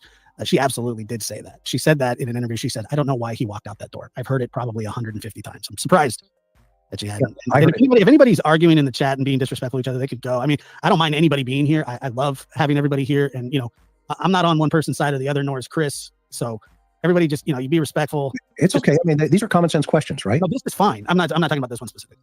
Right. I mean, if you've got your son in the house, you hear him at a certain time frame, whatever that time frame is, and then you still don't hear anything else Front door. from that point forward. Oh, sorry, baby. Okay. Why? Sorry. Well, I was sleeping. Then how do you know he walked out the door? Well, that's my assumption, i.e. parent, right? Well, I think he walked out the door. So you don't know. No, I don't know. Okay. Yeah, I mean, so what? Also, the thump was it did evolve. The answer seemed to evolve a little bit because at first she did say that she heard a thump and told him to go to bed, and then in another interview she did say that she heard a thump or a thud. I believe it was a thud, and asked if he was okay. She said yes, or he said yes, mom, or something like that. And then she says, okay, go to bed. People were upset that he didn't or she didn't go and check on him. And like I said, that the story kind of did evolve a little bit. Now, you can take that however, I don't know. But yeah, I don't know. Let's see here. I was on Seth's side, but honestly, all the parents have been acting oddly. Well, I'll tell you this, and I thank you for your donation. I'll tell you this. I believe parents would act oddly no matter what, guilty or innocent. I mean, this is not normal. I've said this from the beginning. These situations don't come with a handbook. And the longer things go on, the stranger things get, the further from reality we are in a lot of the clues and the actual case itself. Acting oddly is something that law enforcement does actually pay attention to, Chris. You know that you would check the demeanor of the parents. You get a feel pretty fast. Not saying that makes anybody guilty of anything, but it is something that people do look at, especially investigators, correct? Yeah, 100%. I mean, there's so much they call it leakage. And folks thought I had pulled a whole bunch of videos down on Sebastian. I've only done one video on Sebastian, and that was with Steve Johnson. Okay, I had Steve analyze the statement. Oh, damn. From the very first press release or the very first conversation with the media. And if anybody wants to see it, they can go over. It's still up. Yeah. What the hell? Like, chat came in there and was like, why'd you take down all your Sebastian videos, Chris? Oh, shoot. Yeah, and people were, all over YouTube that, McDonough pulled down all these videos and he must think Seth is involved and all that. No, I only did one. And, what I think is interesting through this whole process is if he walked out the door, okay, and I yes, I have. Ted Bundy passed the polygraph like multiple times. Yeah, he was a smart cookie. Yeah, I mean, polygraphs, why they're not admissible in court is for that reason. They're just a tool. Okay? I mean, LAPD had a caper where they put a... Wow, I didn't know that. I've never really studied Ted Bundy much. He passed multiple polygraphs. Have you guys heard of that? I haven't heard of that. Have you heard about that, Angel? No, I haven't either. Spaghetti strainer on a guy's head one night. I haven't. And then they put a bunch of wires. They duct taped a bunch of wires to the top of the spaghetti strainer. I know, crazy. And then they taped those wires to the back of a Xerox machine. And then they wrote on a piece of paper and put it on the copy side, he's lying. Okay. And they put a chair next to the Xerox machine. This is a true story. The Supreme Court threw it out, but this goes to show you how good a polygraph is. And this guy, they put a chair next to the Xerox machine, and they get the suspect and they put him in the chair and they put the spaghetti strainer on his head with all the wires coming in behind the machine there. And they say, hey, yeah, this is a truth detector. And the guy's like, oh, okay, yeah, I'm in. So they ask him, what's your name? And he goes, blah, blah, blah. Truth detector. And they said, okay, are you involved in this homicide? No, I don't know anything about it. And one of the guys hits the copy button. It prints out. Zzz. He's lying. What? They take the piece of paper and they hold it. They don't say anything. And the suspect's like, you want to try that again? Well, I may know something. And they both turn and they look at the Xerox machine. Nothing. Yeah. Anyway, the guy gives a full confession. Huh. Okay. Now, long story short, the rules behind that and the Supreme Court said, well, that's a little coercive in nature. I love the effort, but you guys can't hook a guy up to a spaghetti strainer. Okay. Even though he thinks it works. And you see, that's the key. Spaghetti sounds good. They're just tools. The computer voice stress analysis is the same thing. Okay. That is, it measures your voice, the tremors in your larynx, in your voice box. Right. And it gives you all these little things. And if you're telling the truth, it looks like a Christmas tree. And if you're lying, it looks like a box. Okay? But none of that comes into court. Zero. Nothing. It's just a tool for the investigators. And not all detectives. You can ask 1,000 people. Shit, if Bundy... Okay, so basically when we learn that Bundy passed multiple, don't even... I mean, come on. What if they went off of Bundy's lie detectors like, all right, sir, well, I guess we'll just send you on your way. Come on now. people in law enforcement, they go, it's a piece of crap. We don't even go by that. Okay. Because it's more important to watch their body language. More important to hear what comes out of their mouth. And what you're hearing and what they're saying. They might not necessarily be lining up, because you may have a ton of information back here with the investigation that you've moved forward. I mean, I used to take a piece of paper, and when the crooks would be lying, I'd get this piece of paper out and I'd say, there's an old saying that no man got to the top of the mountain by falling there. And I would draw this mountain. Okay. And as we'd go through the interview, I'd say, okay, well, what I want you to do is tell me the truth. And as you tell me the truth, I'm going to determine how high you're getting on this mountain.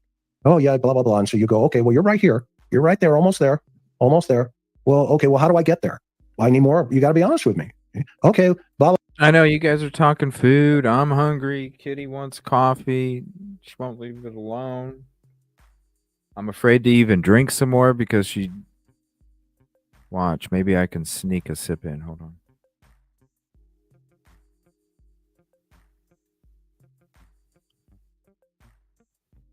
Nope.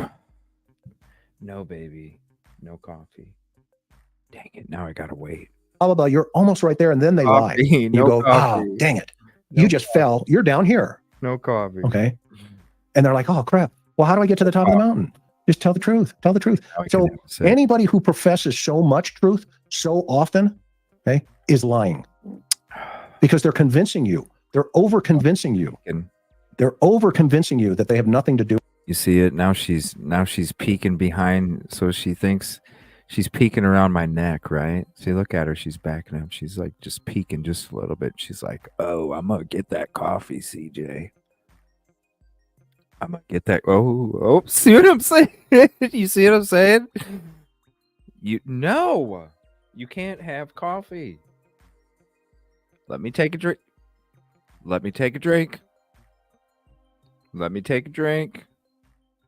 Let me take a drink. Baby. Let me take. All right, never mind. Never mind. Do with it. I took a polygraph. Can't drink yet. Come on. Really? Yeah, and I passed. Okay. Meanwhile, the authorities haven't said they passed. Okay. You can't. I mean, look at Candace. She smells it on my breath. Well, the first one I wasn't able to take the polygraph. Well, why? What's going on there? Come on, baby. Well, they hooked me all up and it just went sideways. So I had to come back for a second one. Really? Okay. Yeah. How much is that bridge in Brooklyn? Go ahead. I don't know, but I think you can get a loan for it.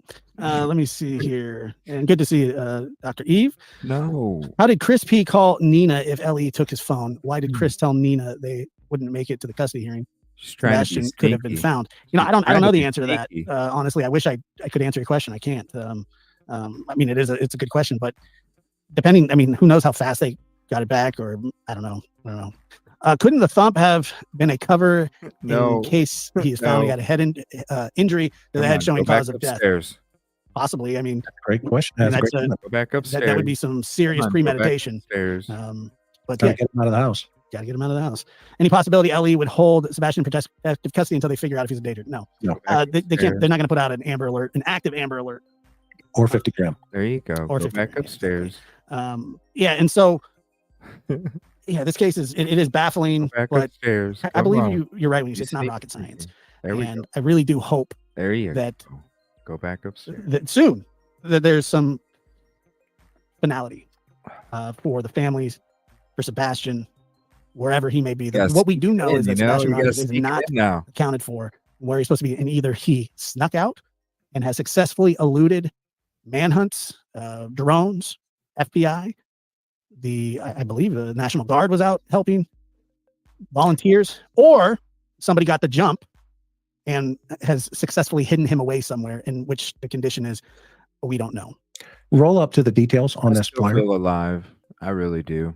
I really on the missing person flyer, Josh. Yeah. This is 3 days. Zoom in. Here's a link to this episode again. Go show some love. To the lab. Look at the very last sentence. The interview room, Chris. Sebastian has medical conditions, including autism, that may impair his ability to return safely without assistance. Do you honestly think this child is eluding the law enforcement authorities? I don't at all. Not at all. So the fact that somebody told them that we're not even sure he has the ability to return home safely without assistance is a huge clue. Right. Now, what's interesting in the interviews early on, they said, oh yeah, he can walk away. He can go this. He knows exactly how to go to there. He knows how to go there. But according to this, he needs assistance. Yeah. So you see, these are the subtleties that sometimes we miss. And this is why these are DLRs don't look right. When you hear somebody say, well, yeah, he can walk down and get an ice cream or a pop or something like that, whatever. Okay. Yet they put out to the world, this kid may not have the ability to make it home without assistance. And then you have some people saying, oh yeah, the kid walks out and goes and does his own thing all the time. Okay. Well, which of these two are correct? He's even talking about the idea that he can just do it on his own, and he probably walked out in the middle of the night, and I'm not sure why he left. Now for 7 Or the months. idea that the FBI is saying, you know what, we've got experts too. We've got doctors, we've got psychologists, we've got all these other people, the behavior science unit, we've got the card team, we've got forensics, we've got cell phone data. We got all kinds of stuff in this neighborhood. We may even have video. Guess what their conclusion is? He has medical conditions, including autism. This is an including autism that may impair his ability to return safely without assistance. That's huge. That is huge messaging to the public. This was written very succinctly based on, I'll guarantee it, previous conversations with other people.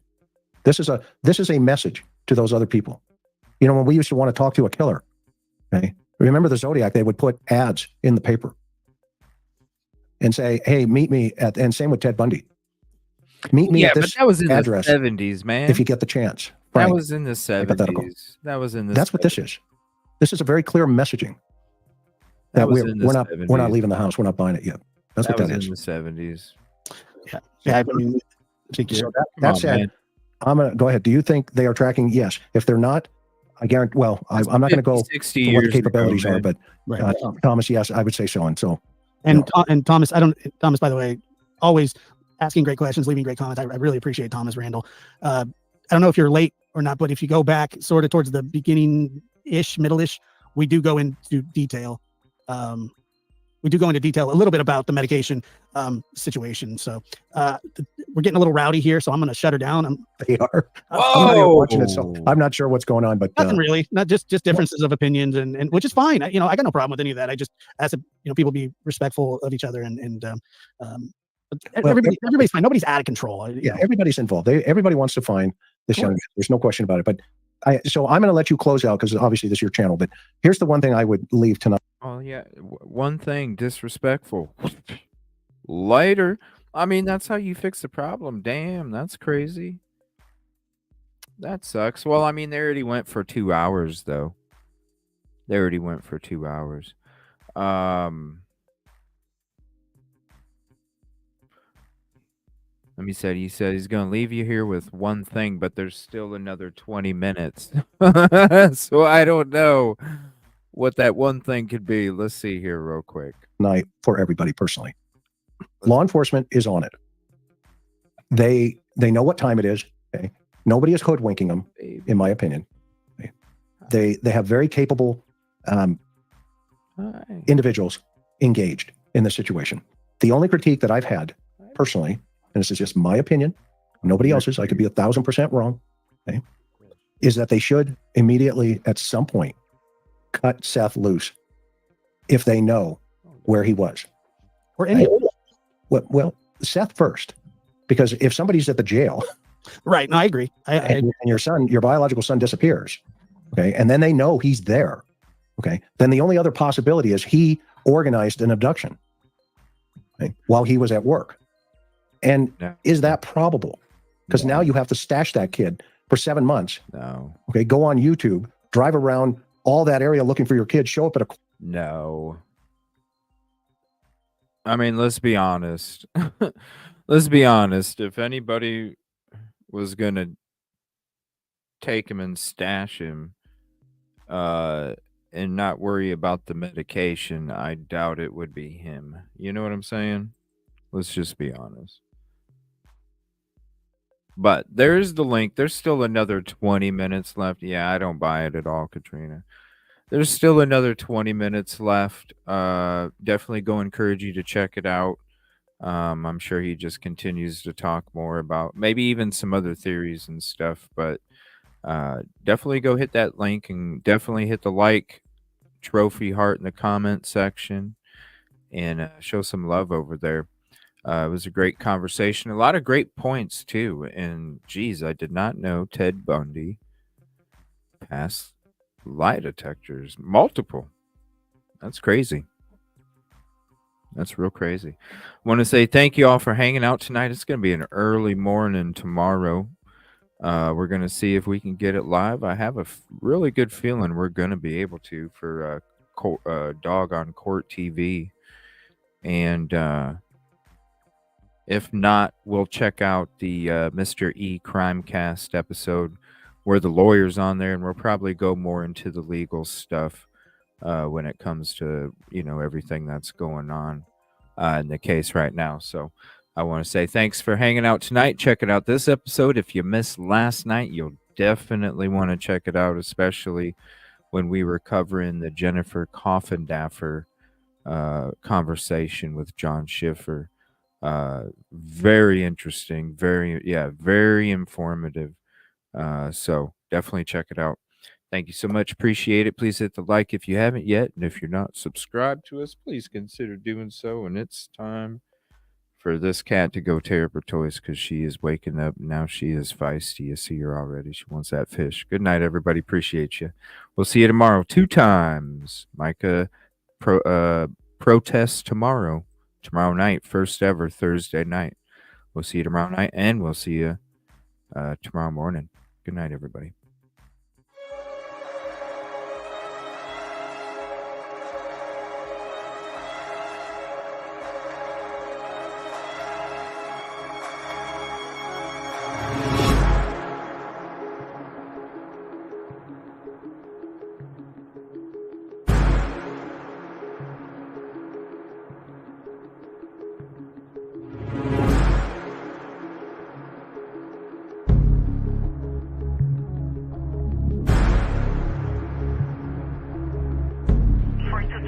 Okay over there?